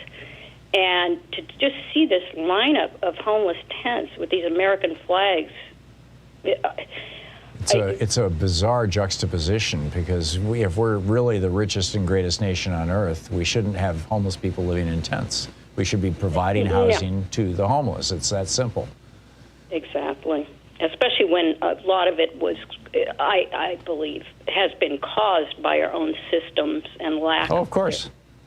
This is neoliberalism on parade. We had a homeless problem, in quotes, in the 30s during the Republican Great Depression. They referred to themselves more often than not as hobos, and in some ways it was kind of romanticized, but it was really the same kind of rough life of. But a third of America was unemployed. FDR put people back to work, and by the 40s and 50s, the homeless problem, in quotes, pretty much didn't exist in the United States. And and through the 60s, and then in the 70s, and then of course Reagan emptied the mental institutions in the late 60s, early 70s in California, and suddenly there was a homeless problem there, and then he became president, and here we are. And of course his economic policies of gutting the middle class and doing away with unions and cutting taxes on rich people so that all the money would flow to the top instead of working people. It's so destructive. I'm so sorry to hear about your brother, Kat. When we lived in D.C., our next door neighbor's brother was homeless in D.C., and she used to go out and visit him and bring him, socks and stuff from time to time. But he was so severely mentally ill, he was unwilling to even go into a shelter. He was convinced if he went inside that he would begin to disintegrate, physically disintegrate. I mean, melt. And there's plenty of yeah, that's a tough one. It's a tough one. I don't know what the answer is. Yeah, I think the answer is intervention. I mean, we're providing. It's really simple. If people don't have a house, we need to give them a place to live. If they don't have a place to live, we need to give them a place to live. Kat, thanks. I'm sorry. Finish your thought. Out here, I'm lucky where I live. It's pretty rural. Anyway, there's a couple of homeless people, but everybody knows them by name, and they'll ask, hey, can I set up my tent by your creek over there because I got flooded out? Or this is on Vashon Island. Yeah. Yeah. Yeah, or the local, what do you call it? Whatever it is, where people go and drink mostly, but they have like a lawn area where they'll let people come and. 20 years ago, when Louise and I lived in Montpelier, Vermont, literally 20 years ago, there was one homeless guy in town, and he lived in the back of the restaurant. And the restaurant fed him, and people kind of took care of him, and he was kind of eccentric, and he just didn't want to live indoors. I mean, and this is through the winters in Vermont. But he was part of the community. He was viewed as part of the community. It was a very, very different thing than right now. I don't know where Montpelier's at right now, but that was our experience then. Kat, thank you for the report from Vashon Island. I appreciate it in Washington State. Mick, also on Vashon Island in Washington. It says here you are houseless. What's up? Well, I'm houseless because in order for me to follow my passion of gardening, and again, Tom, thanks for allowing us to have this meeting of the minds. Let's keep in mind the free spirit that I am, and I really taken offense your description of your own experiences with the homeless, because so many of us who are houseless, who are out there volunteering our time to organizations like Food Not Bombs, for the Homeless Food Project. I myself work at a food bank, and I also personally keep in touch with people who are houseless. And one incident is going on in Los Osos where they're being forced to leave with no place to go as an alternative because, as you may or may not know, the DR land is off limits to people because of the fire hazard. So you don't have options except they are given enclosed, more like concentration camp situations, which the homeless, houseless, feel that that's too much scrutiny over their lives. Mick, if I could just ask you, here in Portland, and Washington, Vancouver, right across the river from us, has already started this. They're identifying land that the city owns, where they can put in showers and toilets and provide some basic services to people and let them set up their tents and have a camp basically for them. Is that what you're talking about, where you feel that that's too much scrutiny from the city? The scrutiny I refer to is when they put in security cameras and fences and are basically watching the comings and goings of the houseless. That's not, to me, fair to them and my rights as a human being to have freedom of travel and pursuit of happiness. Would you say, Mick, that living houseless on Vashon Island is, I mean, we just had a caller from Vashon Island telling us that the local homeless people there, everybody knew them, they're considered kind of part of the community, whatnot. That you're kind of the upper middle class of the homeless, as it were. That there are other places where the homeless communities are. I mean, I can tell you, there's one near us that is clearly engaging in some major crime, major criminal activity, and there are some crazy people who are living there. One of them attacked my wife. So, I would say that's maybe the lower middle class end of the homeless spectrum. Am I way off base here in speculating that there is a spectrum within homelessness like this, just like there is everything else? Well, desperate people do desperate things. I mean, you know that, having been on the road hitchhiking, we find ourselves at times in need of things that we are necessities. Like you say, we are necessitant people, and there are certain things we can't live without. Yes, setting up bathrooms and wash stands was done in Santa Cruz at the homeless camp that was near the Ross department store. They had to relocate because people found it offensive where they were, although they weren't really bothering anybody. But again, it's a blight you see it, and so it's a blight. Right. I think we need to start pointing out more positive things about what is going on rather than negative.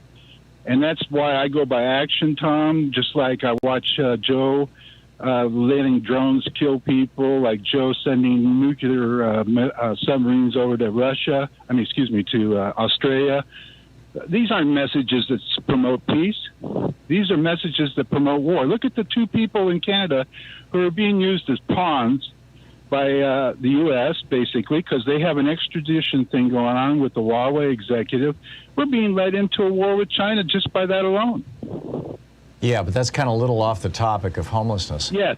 Yes, it is. But it's ramifications. So are you living in a tent? I'm living in an RV. That's why I'm on Vashon, because Vashon affords me friends that allow me to hook up, and I have my umbilical cord, and that's about it. Right.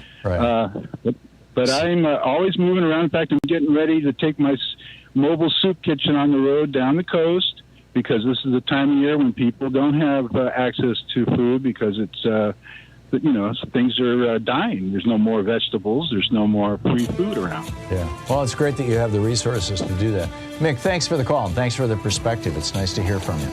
It's coming up on, it's 47 minutes past the hour. I can't do the reverse math in my head. What is that, 13 minutes before the hour? We'll be right back. Homelessness, crime, federal response, state response. What's the politics of this? I think it's a huge topic. You're listening to Thom Hartmann. Visit thomhartmann.com for audio and video archives. And we will continue with your calls in just a moment.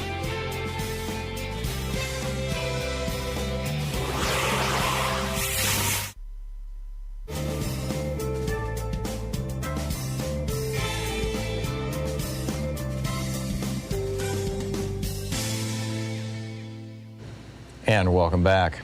Let's see here. Stevie in Seattle. Hey, Stevie, what's on your mind today? Hi, in regards to the last caller, I will agree. What he said was desperate people do desperate things, and a lot of people in the unhoused communities are living lives of desperation. To me, a act of desperation is, for example, stealing a loaf of bread or something to fill your stomach when you're starving, or shoes to put on your feet when it's snowing outside. More than that, and it is more like a professional crime. Now, I think that a lot of the people living in the homeless or unhoused communities are being victimized themselves to do crimes and get paid for them. I'm in Seattle, and earlier you had asked about crime rates in neighborhoods, and it seems like we are. Well, actually, I think this is nationwide, suffering crimes, theft of catalytic converters on cars. Oh yeah, it's big here too. If you don't have a garage, you can kiss your catalytic converter goodbye. They've got this thing down to where they can pull one out in 2 minutes. Okay, great. So I'm glad that you said that, because that goes along with my notion of the people are being groomed into being becoming professional thieves. Mm-hmm. All right. So you or I or somebody even who is good with tools could not do that within a few minutes and quickly and get in and out like that. That takes a lot of practice and skill. Yeah. And then the question is, who's buying them? Right? So the people that are doing the street thefts are basically the low-level people. There's crime happening above that food chain, if you will, the people who are buying the catalytic converters. And what are they doing with them? And so catalytic converters, bicycles, anything basically not nailed down. Right. And, yeah, and your previous caller was, I think, kind of rare. I come across several unhoused communities on my way to work, and I see a lot of what's going on. And not everybody is like that, where they help to set up food kitchens and things like that. Well, he's in kind of a gray area. I mean, you know, he's got an RV. He's got the money to buy gasoline to drive it around. He's got the money to have a cell phone and be able to call into a talk show. That's why I said, you know, are you kind of the upper middle class of the homeless community or the houseless community, as you know, as our language changes here? Yeah. But that's not. You know, in fact, that Nomadland movie is a great look kind of at some parts of that community. But that's not where, you know, the crime spillover in community after community is happening, frankly. Yeah, and for example, I see, you know, among the tents, piles of bicycles. And that's, you know, there's some mechanics working on there as like a chop shop for bicycles. Yeah. Make money doing that. Oh, yeah. There's a homeless camp down the road here from us where there must be 50 or 60 pieces of bicycles outside. Yeah, it's like a chop shop. You're right. Stevie, thanks for the call. We'll be right back.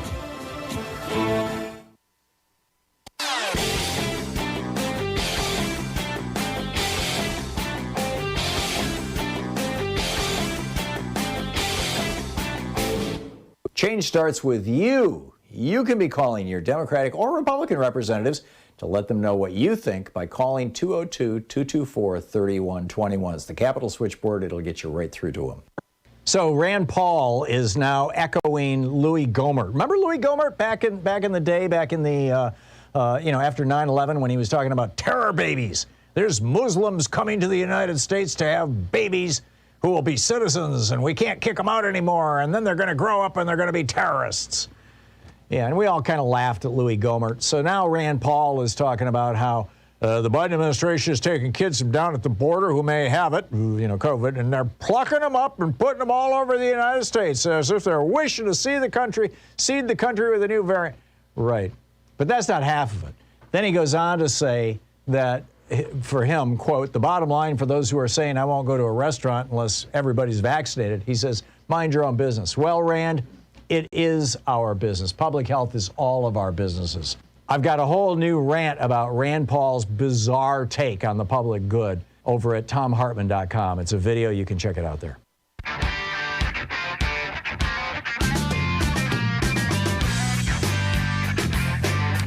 And welcome back. Excuse me, and welcome back. Thom Hartmann here with you, and let's see here, Cheryl in Secu, Washington. Am I saying it right, Cheryl? CQ. CQ. Hey, what's up? Yeah, CQ, Washington. It's right on the tip of the Olympic Peninsula in Washington State. Ah, okay. I've lived up here for decades, and I just wanted to tell you about our experience with law enforcement. We are unincorporated in the county, so we only have to depend on county cops. And we have we have less than, I think there might be, I don't know, not very many county cops to take care of the whole county. And it's a huge, big, spread out county. I live, right now they're gone, but I had meth dealers on either side of me for neighbors for years. Everybody knew who they were. Everybody knew who they were. They would miss the driveway and come up my driveway, the customers. One day I had a naked man at my front door, pounding on my door, wanting to buy meth. Wow. I'm home alone. I'm in a wheelchair. Thank God the door was locked. Yeah. I told him to get out and go next door. That's where The meth house is next door. Yeah, that's got to be Well, grim. that's where she was. She was the daughter of one of the main drug dealers in the county. Wow. Everybody knew, the cops, the judges, everybody protected her. Anyway, so I called the county sheriff. That was 2 years ago. They have never called me back. Wow. I'm still waiting for him. Yeah. We had about 40 miles away from here. Years ago, we had the biggest cocaine dealer in the whole state of Washington. He was put in prison, released on a technicality. He eventually overdosed his girlfriend, and they put him back in prison for a few years.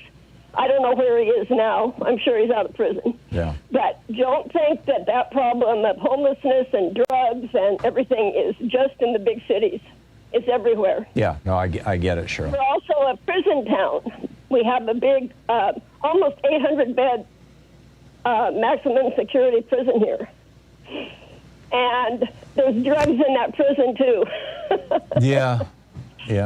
Lots of, not recently, there haven't been a lot of busts recently, but years ago the UPS driver was bringing drugs in. And do you think that they were protecting the meth dealer next door to you because he was supplying the prison? Yes, believe me.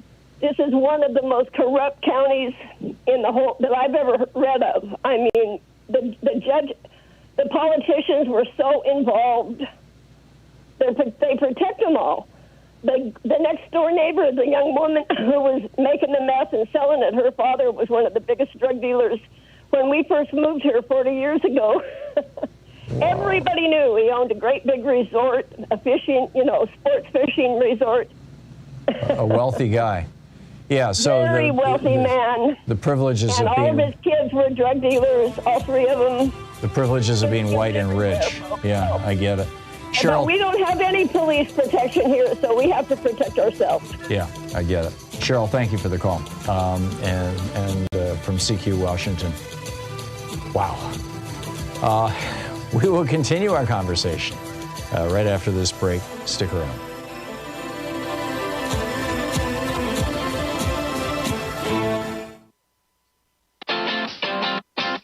You're listening to Thom Hartmann.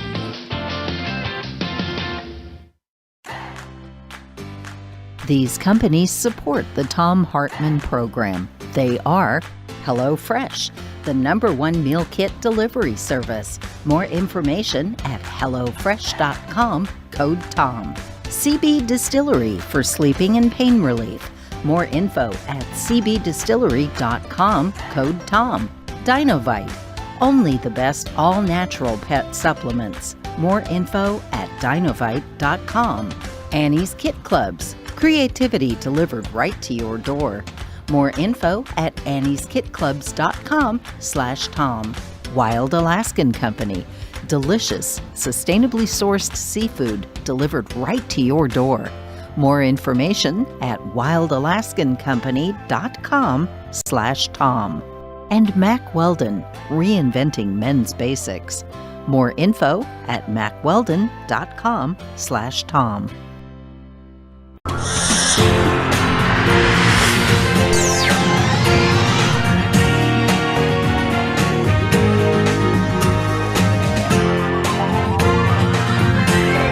We say fight back!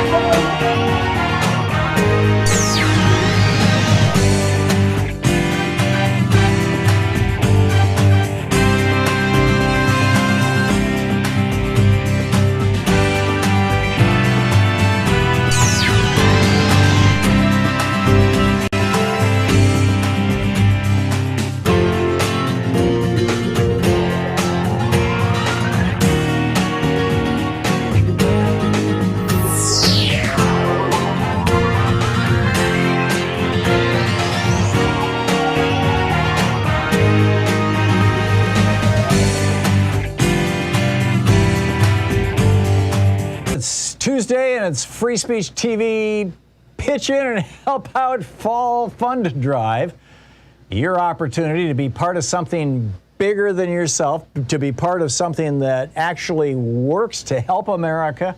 Frankly, I have to say, I think that donating to Free Speech TV and supporting independent media and generally is supporting an independent media right across the board, but in this case we're talking about free speech TV, is one of the most patriotic things that you can do.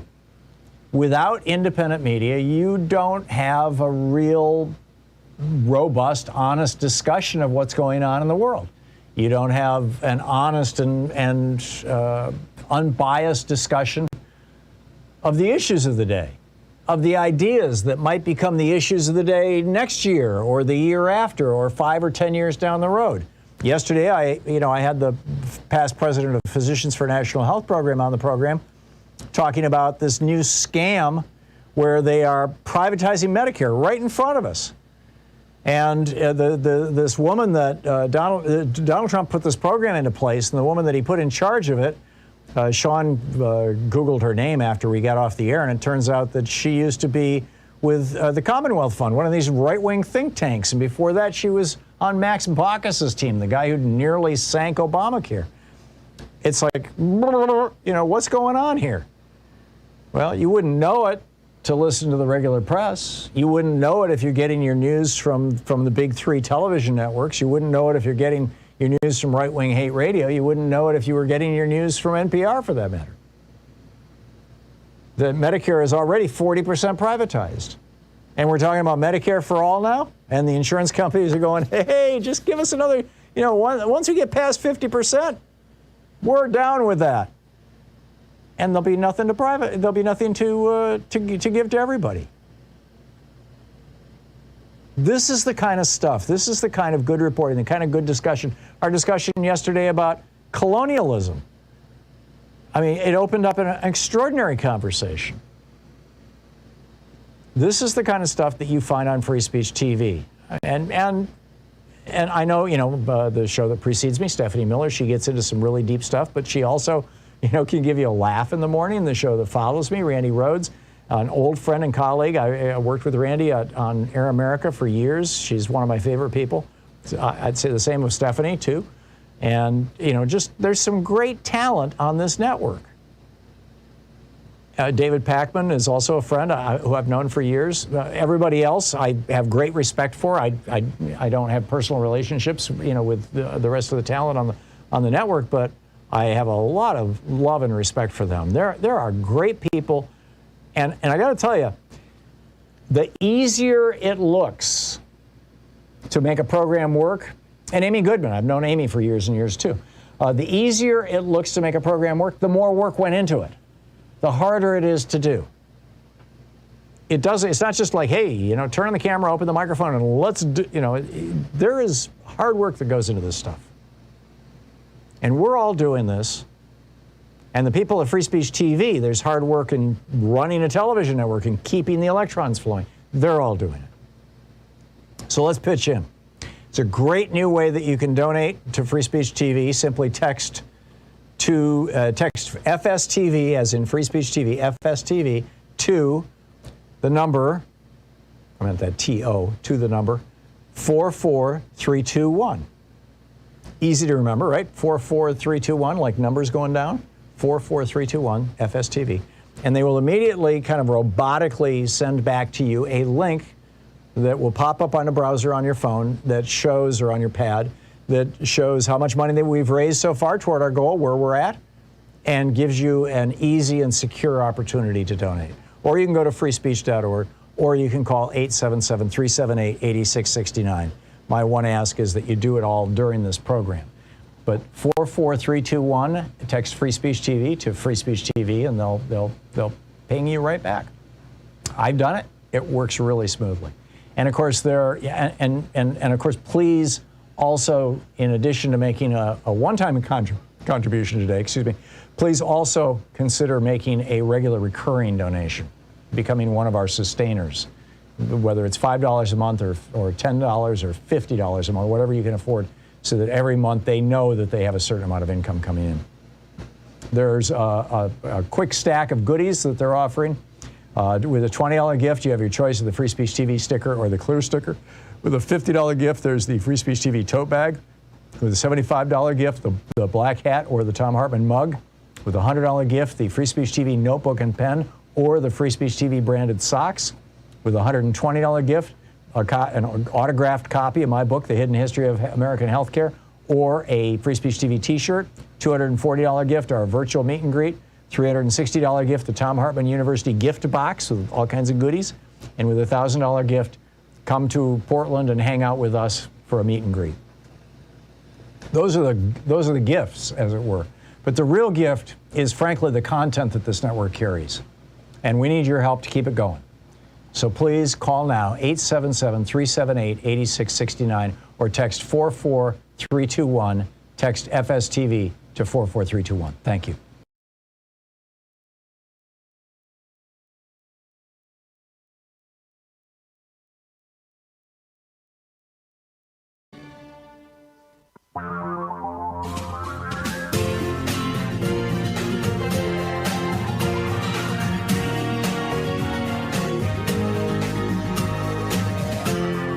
This is the Thom Hartmann Program.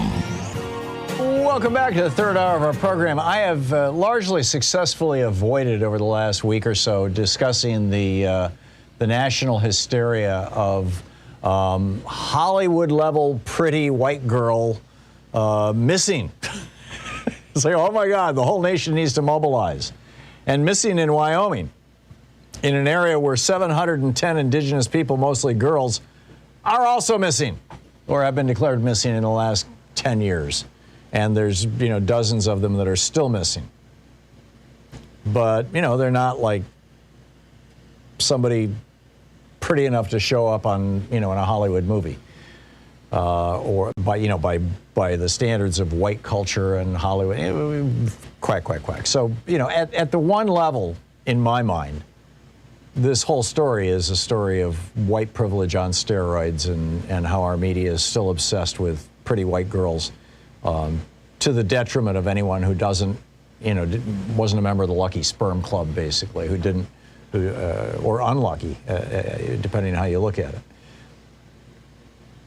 But now that her body has been found, Gabby Petito, and that her fiancé, Brian Laundrie, Laundrie,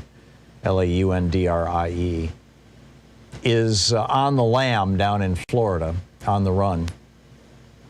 He took off with a backpack, said, "See you later," and who knows where he is. And we're looking at now the police video of when the police pulled them over because boyfriend Brian had been wailing on now dead Gabby. It appears that this is more than just a missing white girl story. And the reason I want to discuss it, and largely can't avoid it, of course, is because it's been all over the media. Now, it was a made-for-TV story. I mean, they were using social media to document their trip, and they were this cute couple, and everybody was liking it, and they were getting lots and lots of hits on whatever it was, whether it was Facebook or TikTok or whatever. And then suddenly it stopped, and so now part of the Find Brian, Find the Bad Guy has moved into social media too. So it has become not just a Wyoming and Florida story or even a national story. It's become an international story. And while the whole white privilege aspect of it, I think, was the biggest part of the story up until the last day or so, what we're learning now is that this is also another example of the male privilege of beating the crap out of women and suffering no consequences, which is what happened when the cops pulled them over, and they wanted to make sure she was okay. And she said what abused women often say when they're threatened with violence by their intimate partner. It was my fault. It was my OCD that made him hit me. And so now what we have is a domestic abuse turned into domestic murder case, in all probability. Obviously, he hasn't been tried in a court of law. He's not been convicted. So you could argue that I'm premature in saying that he killed her. But I think that had he not killed her, he would have behaved very differently. And so there's a killer on the loose. But he's not just a killer. He's one of these men who wants to completely control the woman in his life, who considers her his property. And that grows out of this culture of misogyny, this patriarchal male culture that is like so baked into America, and not just America, the world. Let's just be honest about this. This goes back to the beginning, the development of agriculture, basically, when you needed more people to work on the farm, and so women started becoming basically like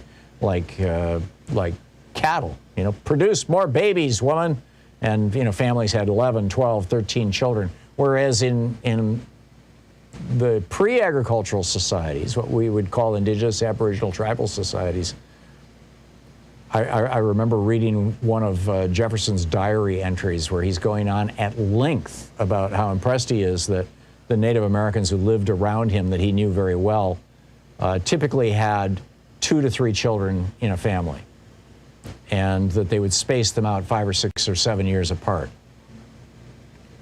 They understood birth control, and they weren't, you know, just treating, in fact, the women were the only ones who could vote in 4 out of the 5 Iroquois Confederacy nations. But we've been living in this post-agricultural era around the world, in pretty much every culture around the world, whether it's in Asia, Africa, Europe, North or South America, it doesn't matter, Australia, in these patriarchal societies.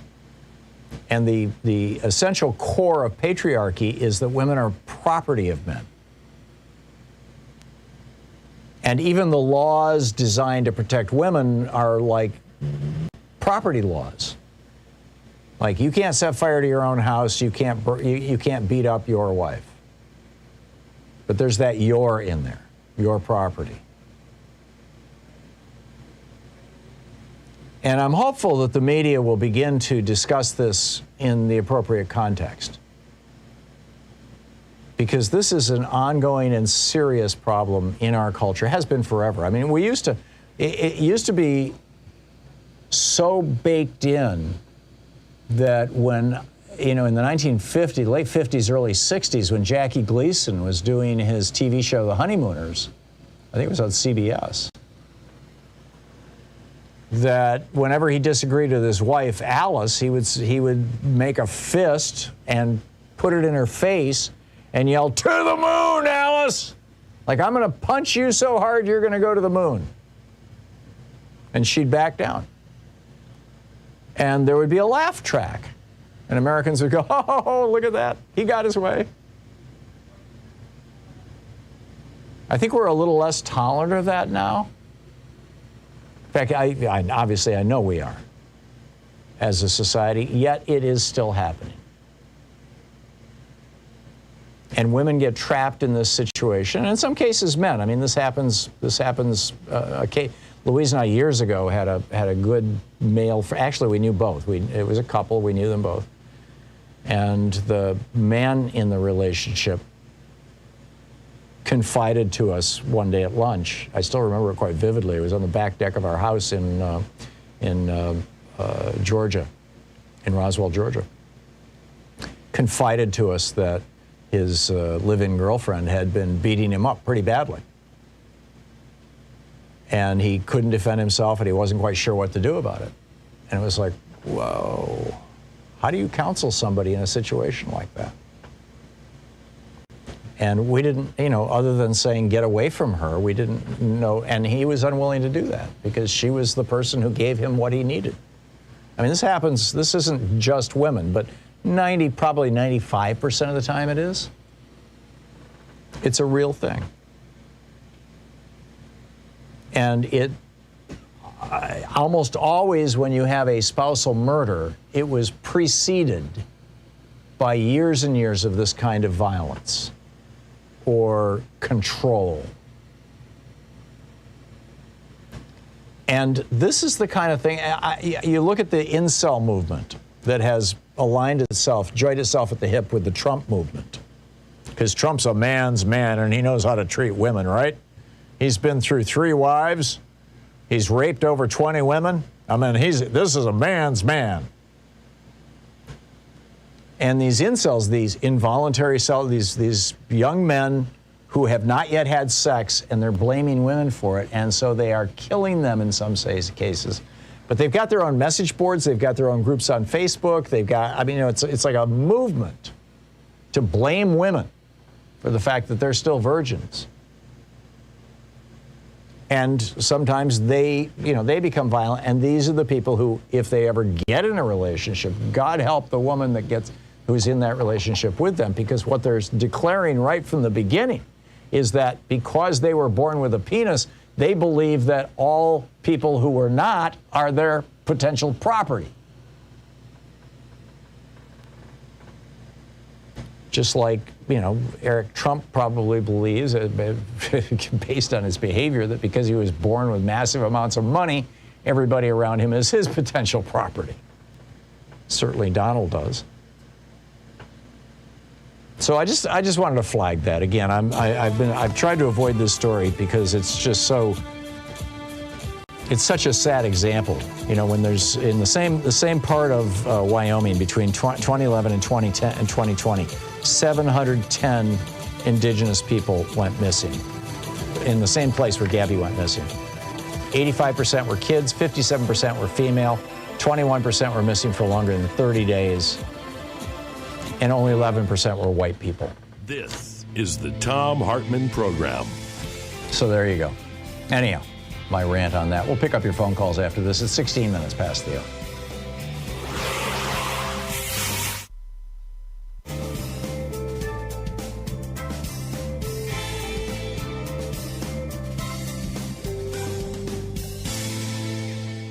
And welcome back. Ethan in Oakland, California. Hey, Ethan, what's on your mind today?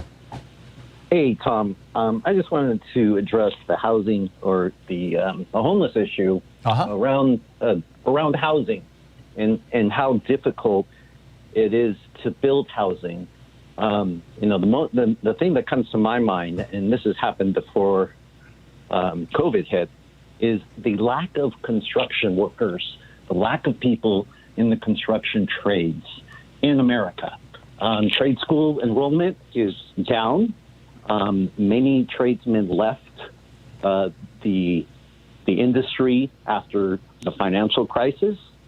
And, real estate developers don't mind paying a fair wage, but what costs them money and, their bottom line is, getting a project done on time, and that is impacted by lack of workers. And then secondly, mainly in California, is the NIMBYs in California. You say you want to build an affordable housing project, and costs aren't as important in there. It's, it's local politics. Mm-hmm. And the NIMBYs don't want, an affordable housing project. Yeah. One of the best ways around that, Ethan, and it's a long-term solution rather than a short-term one, though, and it's being practiced in a number of cities around the country. I believe it's the case here in Portland, is that any new residential, multi-dwelling, high-density residential construction has to include a percentage, and I think it's 20% here in Portland, of the units have to be designated low income. Yes, and I know that's the same here in the Bay Area. Yeah, but again, that's a long-term solution because everything that was built before that is exempted. I know you've gone to Chicago and worked with trade unions. What is the trade union stance on immigration? Because our union membership is down as well. Mm-hmm. I personally think a long-term solution to, building more housing because we have a lack of workers in America is through immigration reform and work visas to a path of citizenship. But, I could see that trade unions, might be against that. I mean, you've talked to trade unions, and I've listened to your shows from Chicago. Sure.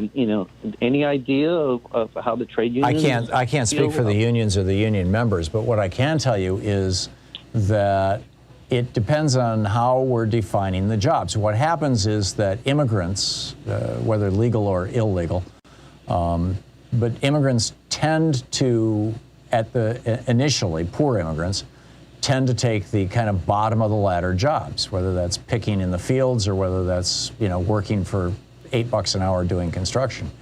On the other hand, I remember, living in Michigan, we had the guy who lived in the apartment across the hall from us was a carpenter. This was in the early 70s. He was a carpenter, and he was in his 20s, and he was making like $35 an hour. I mean, he was making a lot of money as a carpenter, and because there was a carpenters union, he was well paid. And a lot of that has gone away. So I would think that in the areas where the people are well paid, they're not worried about, quote, illegal immigrants taking their jobs or the immigration issue. In areas where it's $8 an hour jobs, they're probably more concerned about it. Make sense, Ethan? Yep. Yeah. Absolutely. Thanks for taking the call. You're great, Tom. Thanks, Ethan. Nice hearing from you. We'll be right back.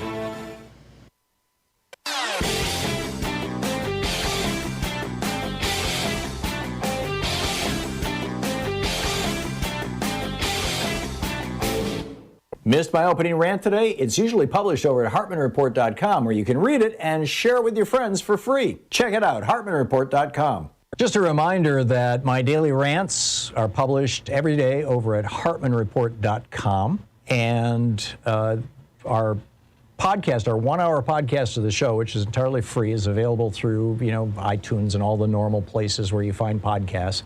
Cut down of our show. And that we post a weekly video over at ThomHartmann.com. And the one this week is about seditious conspiracy, U.S. Code 2384. And the argument I'm making is that this law, which imposes 20 years in prison to, by force, prevent, hinder, or delay the execution of any law of the United States, end quote, is something that we should be seriously considering dusting off and applying to not just the people who showed up on January 6th, but the people who sent them there. Check it out, ThomHartmann.com.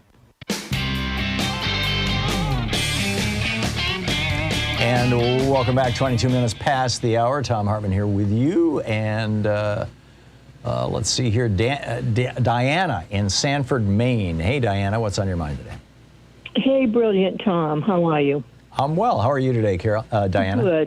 Good. Without getting into a whole bunch of family crisis, which is very sad, but I grew up in the 50s with the schizophrenia and other family-related very tragic situations where my older brother and sister and I, can you hear me? Yes. Were involved with family and adult protective services, which I can say mental and drug issues are combined. But at that time, institutions were necessary that separated our family in many ways. Oh, my. As a result, I'm watching you for at least a year now. I just recently, hearing about Carter and Reagan's involvement, I could see a big difference in the institutionalization changing for my mom to being in group homes, which was so much better for in the her 1970s from Carter's program. Yes. Yeah. Yes. And then Reagan's shutting down all the services. Yeah. In main care and all this stuff forced my mom to be homeless, which contacting, our family pulled together, contacting Olympia Snow, writing letters, doing everything. Yeah. And she was homeless.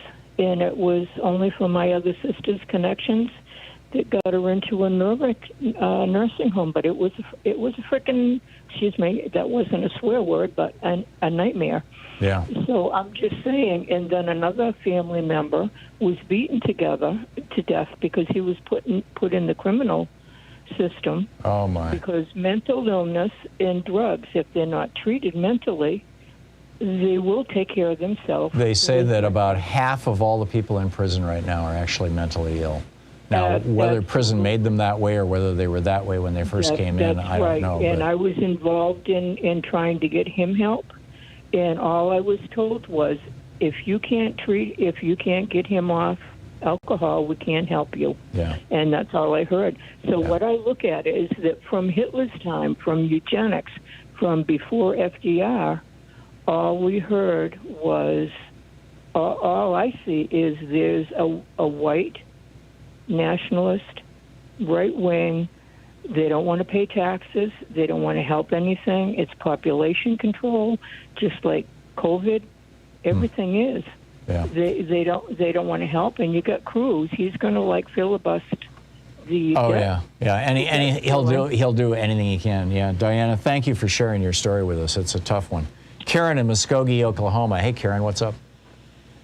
I heard you, first of all, hi.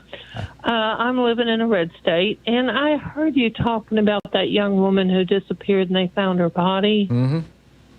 And I just got a little practical advice for young women.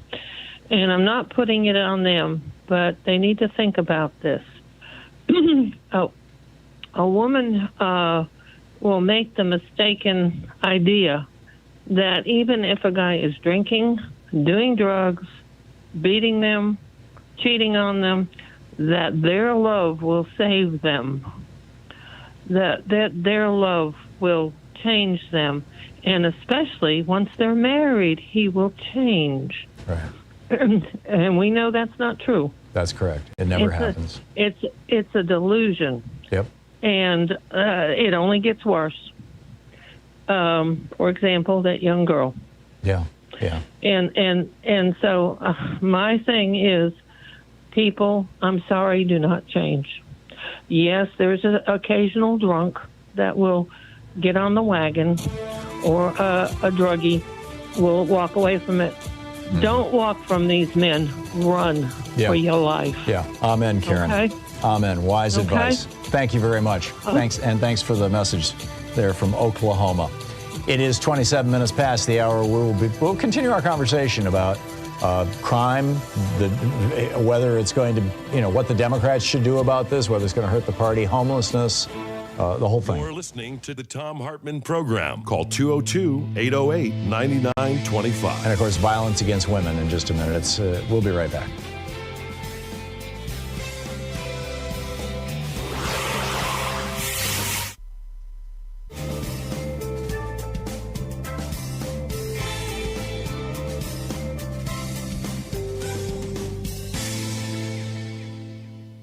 It's Tuesday and it's Free Speech TV Pitch In and Help Out Fall Fund Drive. Your opportunity to be part of something bigger than yourself, to be part of something that actually works to help America. Frankly, I have to say, I think that donating to Free Speech TV and supporting independent media, and generally is supporting independent media right across the board, but in this case we're talking about Free Speech TV, is one of the most patriotic things that you can do. Without independent media, you don't have a real robust, honest discussion of what's going on in the world. You don't have an honest and unbiased discussion of the issues of the day, of the ideas that might become the issues of the day next year or the year after or 5 or 10 years down the road.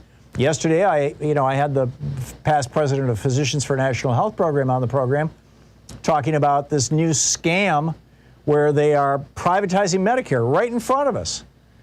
And this woman that Donald Trump put this program into place, and the woman that he put in charge of it, Sean Googled her name after we got off the air, and it turns out that she used to be with the Commonwealth Fund, one of these right-wing think tanks. And before that, she was on Max Baucus's team, the guy who nearly sank Obamacare.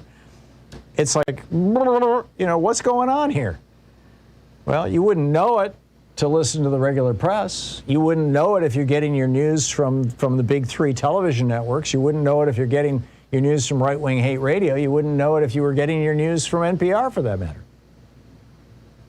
The Medicare is already 40% privatized. And we're talking about Medicare for all now? And the insurance companies are going, hey, just give us another You know, once we get past 50%, we're down with that. And there'll be nothing to private. There'll be nothing to give to everybody. This is the kind of stuff. This is the kind of good reporting, the kind of good discussion. Our discussion yesterday about colonialism. I mean, it opened up an extraordinary conversation. This is the kind of stuff that you find on Free Speech TV. And I know, you know, the show that precedes me, Stephanie Miller, she gets into some really deep stuff, but she also, you know, can give you a laugh in the morning. The show that follows me, Randy Rhodes, an old friend and colleague. I worked with Randy on Air America for years. She's one of my favorite people. I'd say the same of Stephanie, too. And, you know, just there's some great talent on this network. David Pakman is also a friend who I've known for years. Everybody else I have great respect for. I don't have personal relationships, you know, with the rest of the talent on the network, but I have a lot of love and respect for them. There are great people. And I got to tell you, the easier it looks to make a program work, and Amy Goodman, I've known Amy for years and years too, the easier it looks to make a program work, the more work went into it, the harder it is to do. It's not just like, hey, you know, turn on the camera, open the microphone, and let's do, you know, there is hard work that goes into this stuff. And we're all doing this. And the people at Free Speech TV, there's hard work in running a television network and keeping the electrons flowing. They're all doing it. So let's pitch in. It's a great new way that you can donate to Free Speech TV. Simply text FSTV, as in Free Speech TV, FSTV, to the number, I meant that TO, to the number 44321. Easy to remember, right? 44321, like numbers going down. 44321 FSTV, and they will immediately kind of robotically send back to you a link that will pop up on a browser on your phone that shows, or on your pad, that shows how much money that we've raised so far toward our goal, where we're at, and gives you an easy and secure opportunity to donate. Or you can go to freespeech.org, or you can call 877-378-8669. My one ask is that you do it all during this program. But 44321, text Free Speech TV to Free Speech TV, and they'll ping you right back. I've done it. It works really smoothly. And of course, and of course, please also, in addition to making a one-time contribution today, please also consider making a regular recurring donation, becoming one of our sustainers, whether it's $5 a month or $10 or $50 a month, whatever you can afford, so that every month they know that they have a certain amount of income coming in. There's a quick stack of goodies that they're offering. With a $20 gift, you have your choice of the Free Speech TV sticker or the clear sticker. With a $50 gift, there's the Free Speech TV tote bag. With a $75 gift, the black hat or the Thom Hartmann mug. With a $100 gift, the Free Speech TV notebook and pen or the Free Speech TV branded socks. With a $120 gift, an autographed copy of my book, The Hidden History of American Healthcare, or a Free Speech TV t-shirt. $240 gift, our virtual meet and greet. $360 gift, the Thom Hartmann University gift box with all kinds of goodies. And with a $1,000 gift, come to Portland and hang out with us for a meet and greet. Those are the gifts, as it were. But the real gift is, frankly, the content that this network carries. And we need your help to keep it going. So please call now, 877-378-8669, or text 44321, text FSTV to 44321. Thank you.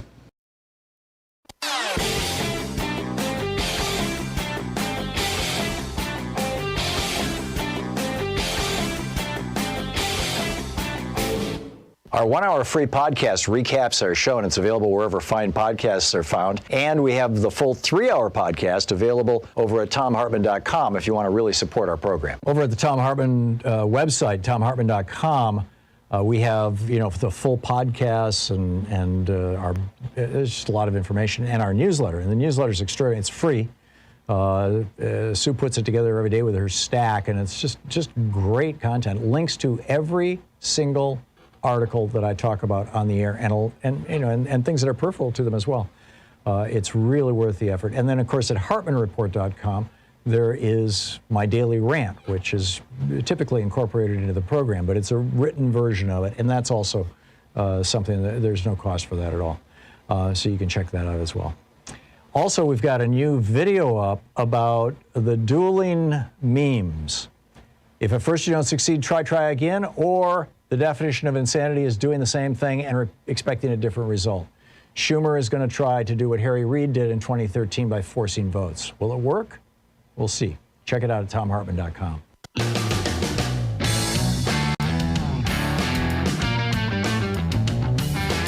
And welcome back. We're talking about all kinds of stuff here. And Pam in Chicago. Hey, Pam, what's on your mind? Hi, Tom. Hey, Pam. Just wanted to talk about the young girl that was murdered and her perpetrator. What I'm going to say, Tom, is that I had a relative that was murdered due to a domestic violence situation. And it escalated. Of course, you all know how it goes, to the abuse, verbal abuse, physical, and then it escalated. And when she was murdered, had 3 small children at the time. Oh, my. And, Tom, what I know now is that, you know, parents have to ask themselves, am I raising a potential abuser? And I know that's a difficult question for parents to have to tackle. I'm sorry, Tom, about the noise. But good. That's something that seriously parents are going to have to ask. And if it is indeed the case, then what are you going to do about it? Right. And if I may, without sounding like her dress was too short kind of stuff. I don't want this to even be thought of as in that realm.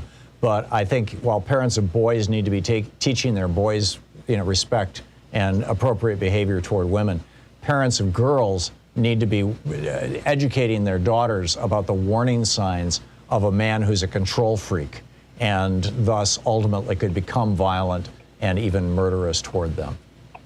Absolutely, because you have to see the signs. And one thing I advocate now for particularly young girls, there is no reason that every young girl, your daughters, or whatever, shouldn't have some type of self-defense course, Tom. And I'm not saying so that they can match a man blow for blow, but just so that you know some techniques that will help you defend yourself so that you can get away.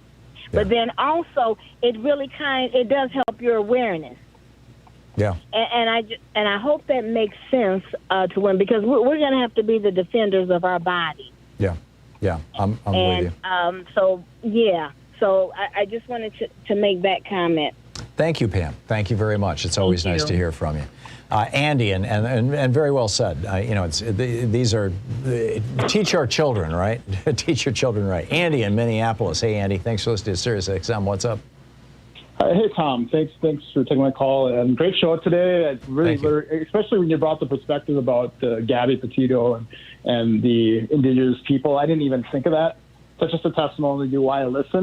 Yeah, somebody on Twitter just corrected me. It said that she vanished in Utah, not Wyoming. So my error apparently. But anyhow, I think everything else holds up. Back to you, Andy. Right. Anyway, my point here is you had a caller at the end of the first hour that was a firefighter and his brother was a police officer, and talked about how police have not really had the motivation to go out and fight crime.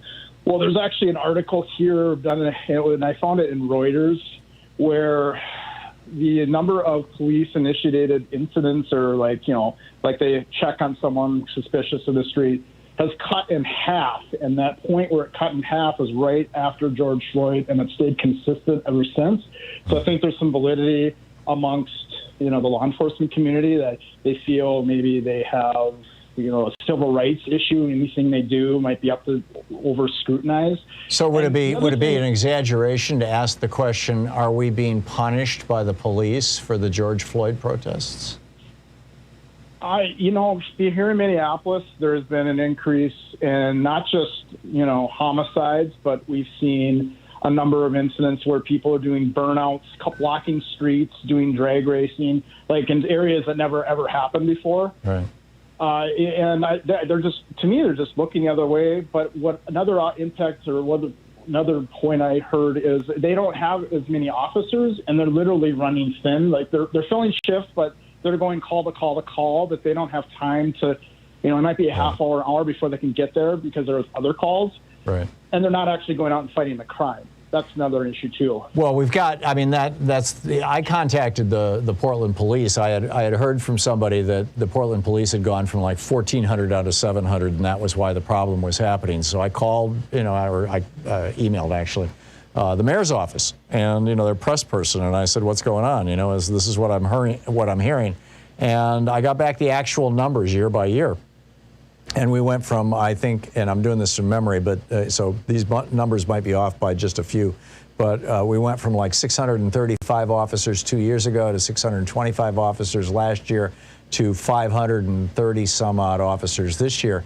But that roughly 70 or 80 police who vanished from the Portland Police Department during last year, leading up to this year, I don't have an explanation for why they left, and I'm sure it's all over the map.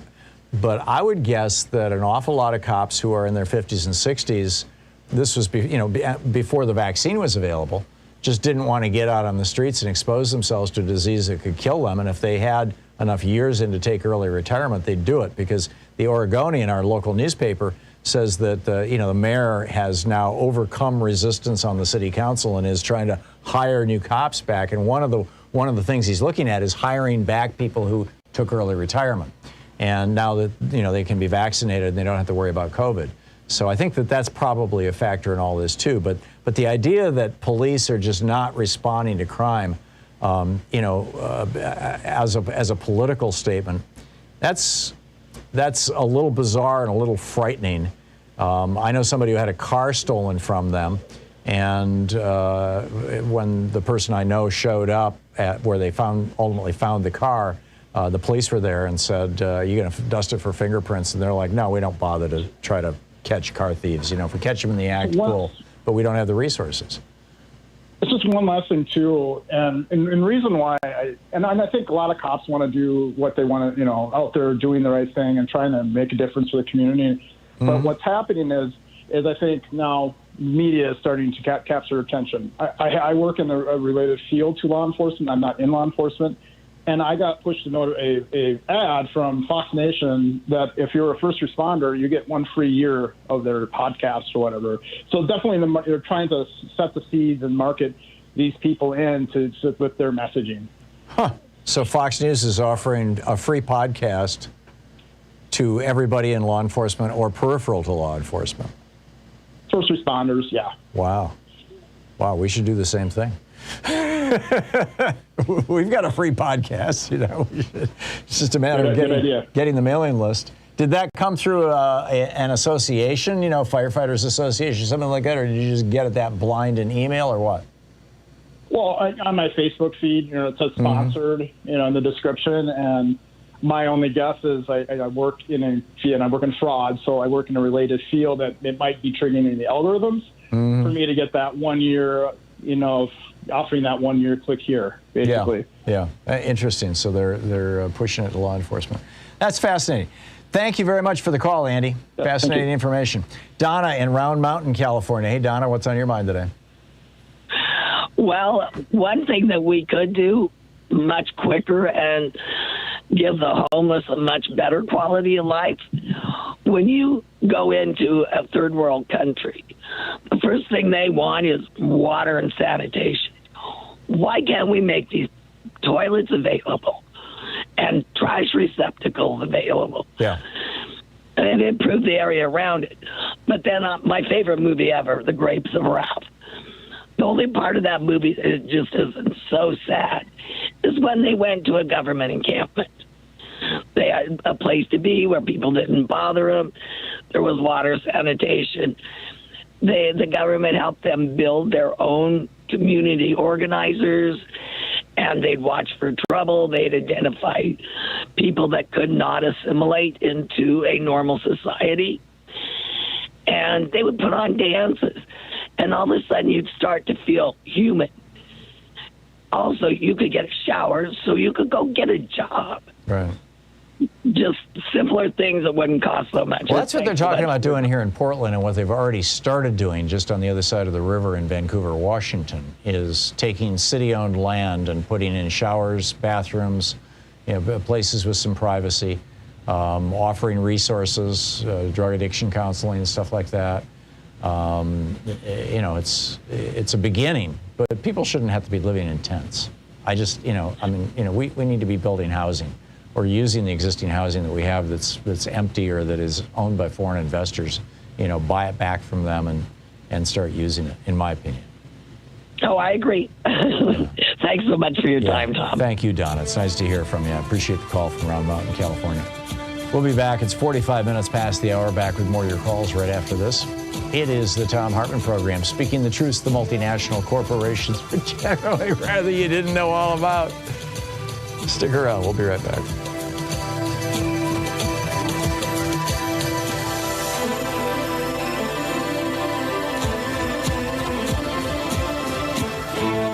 You're listening to Thom Hartmann. Visit ThomHartmann.com for audio and video archives. Back with more of your calls in just a moment. Al Franken is apparently going on a comedy tour. That should be interesting.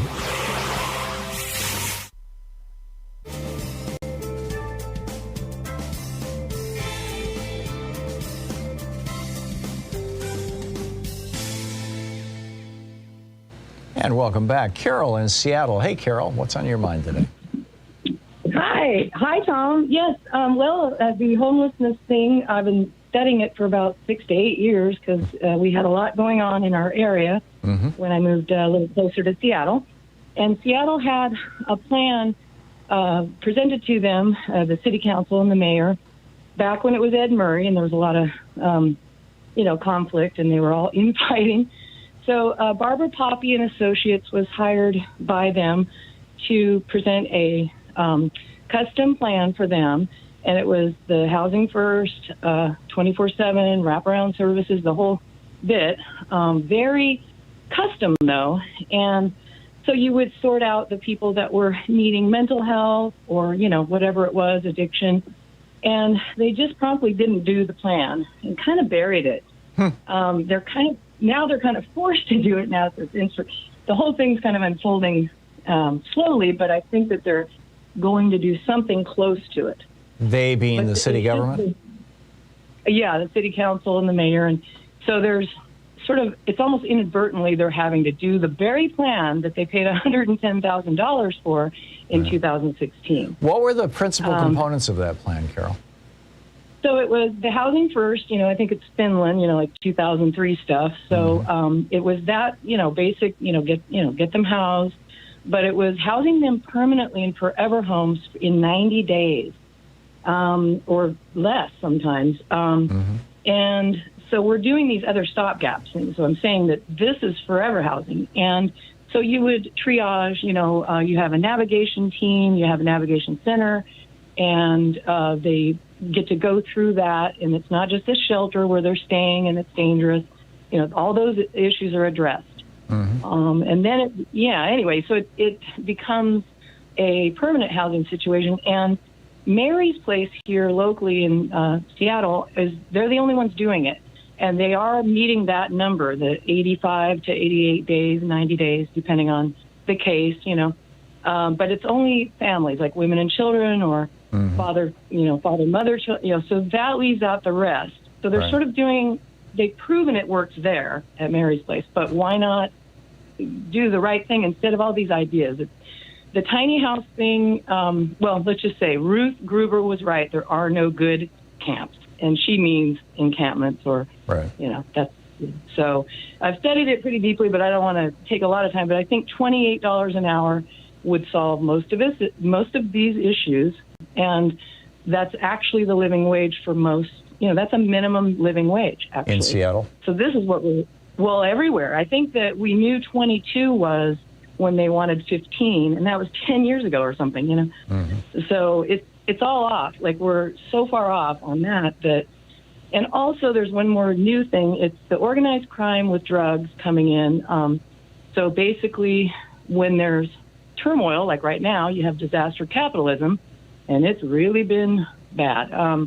So I want to say the reports are that in China they have they can manufacture any illegal or black market stuff, and then that comes through Mexico, and then that's what we're seeing right now. Yeah, that's the source of a lot of the fentanyl in the United States, for example. Yep. And the meth, yeah. What a There's mess. more, but nothing less. Yeah. Carol, thank you for the call, and thanks for watching us on YouTube. I appreciate it. It's 10 minutes before the hour. We'll be right back in just 60 seconds. Please stick around.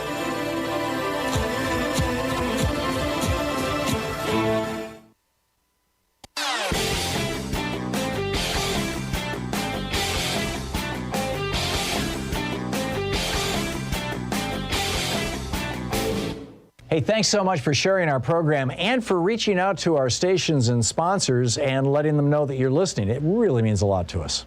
We're trying to provide the very best content that we can for you at Hartmann Report and over at thomhartmann.com. And on Hartmann Report, every day, 6 days a week, I write an op-ed. Very often they're my rants, also for the radio and television program. And it's ad-free, commercial-free. It's free. You can sign up. It'll get pushed into your email box.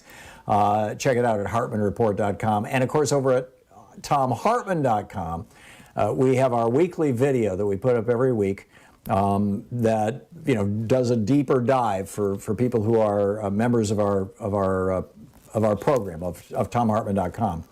And the one this week is about this Special Inspector General for Afghanistan Reconstruction, SIGAR, their new report that almost 20 million Afghans are on the verge of starvation and nobody's talking about it. Check it out at thomhartmann.com.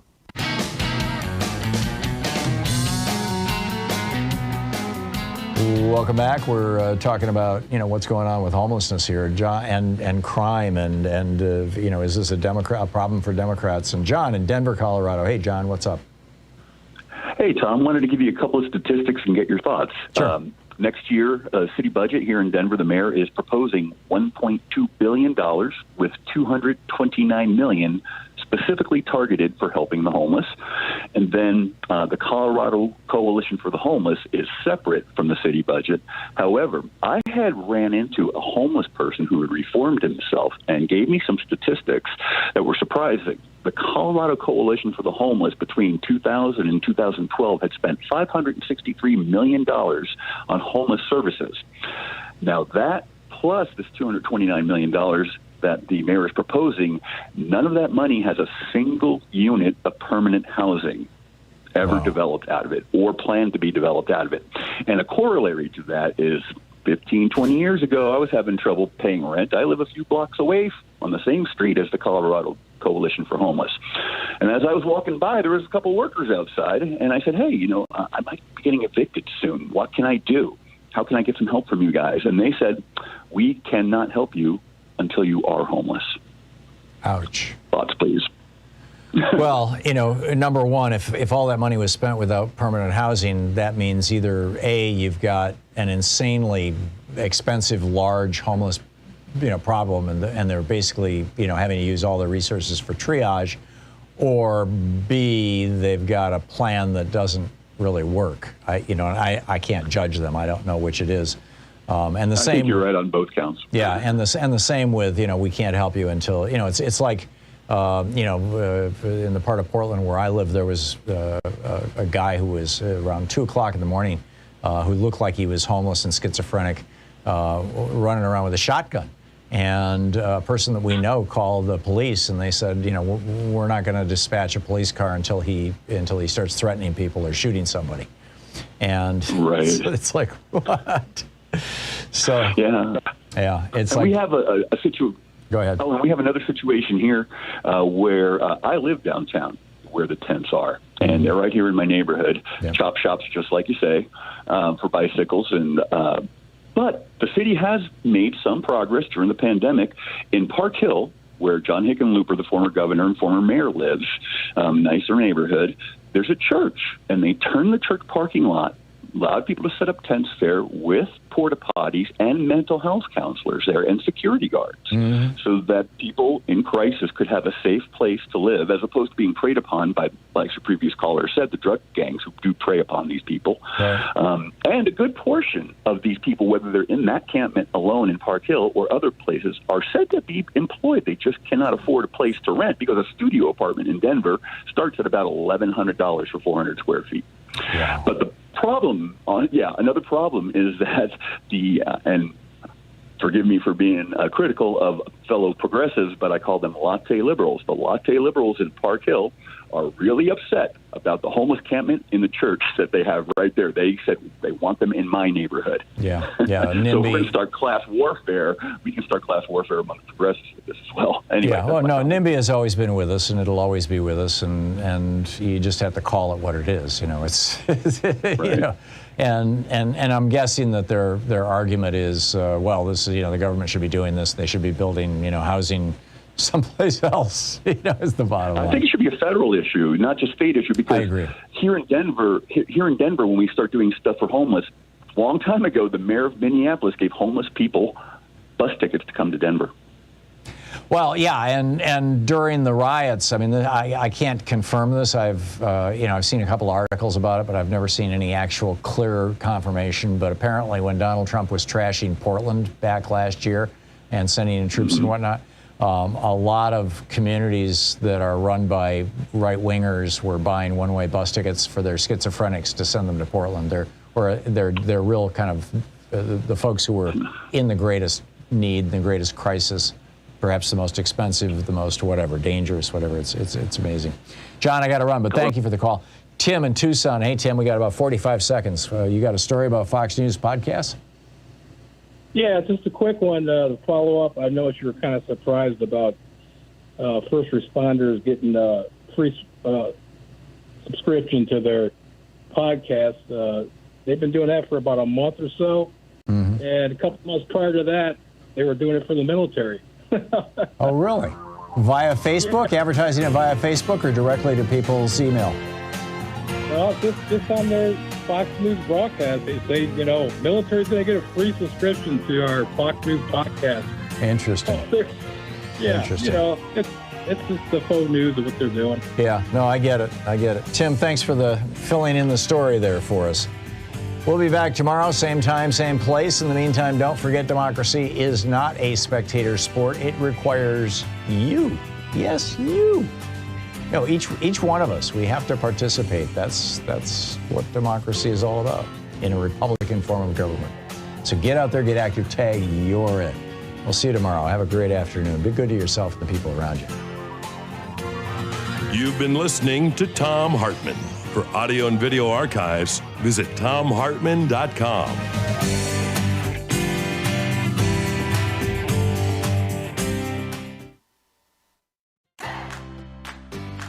These companies support the Thom Hartmann Program. They are HelloFresh, the #1 meal kit delivery service. More information at hellofresh.com, code TOM.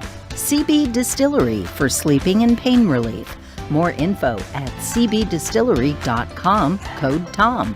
Dinovite, only the best all-natural pet supplements. More info at dinovite.com. Annie's Kit Clubs, creativity delivered right to your door. More info at annieskitclubs.com/Tom. Wild Alaskan Company, delicious, sustainably sourced seafood delivered right to your door. More information at wildalaskancompany.com/Tom. And Mack Weldon, reinventing men's basics. More info at mackweldon.com/Tom.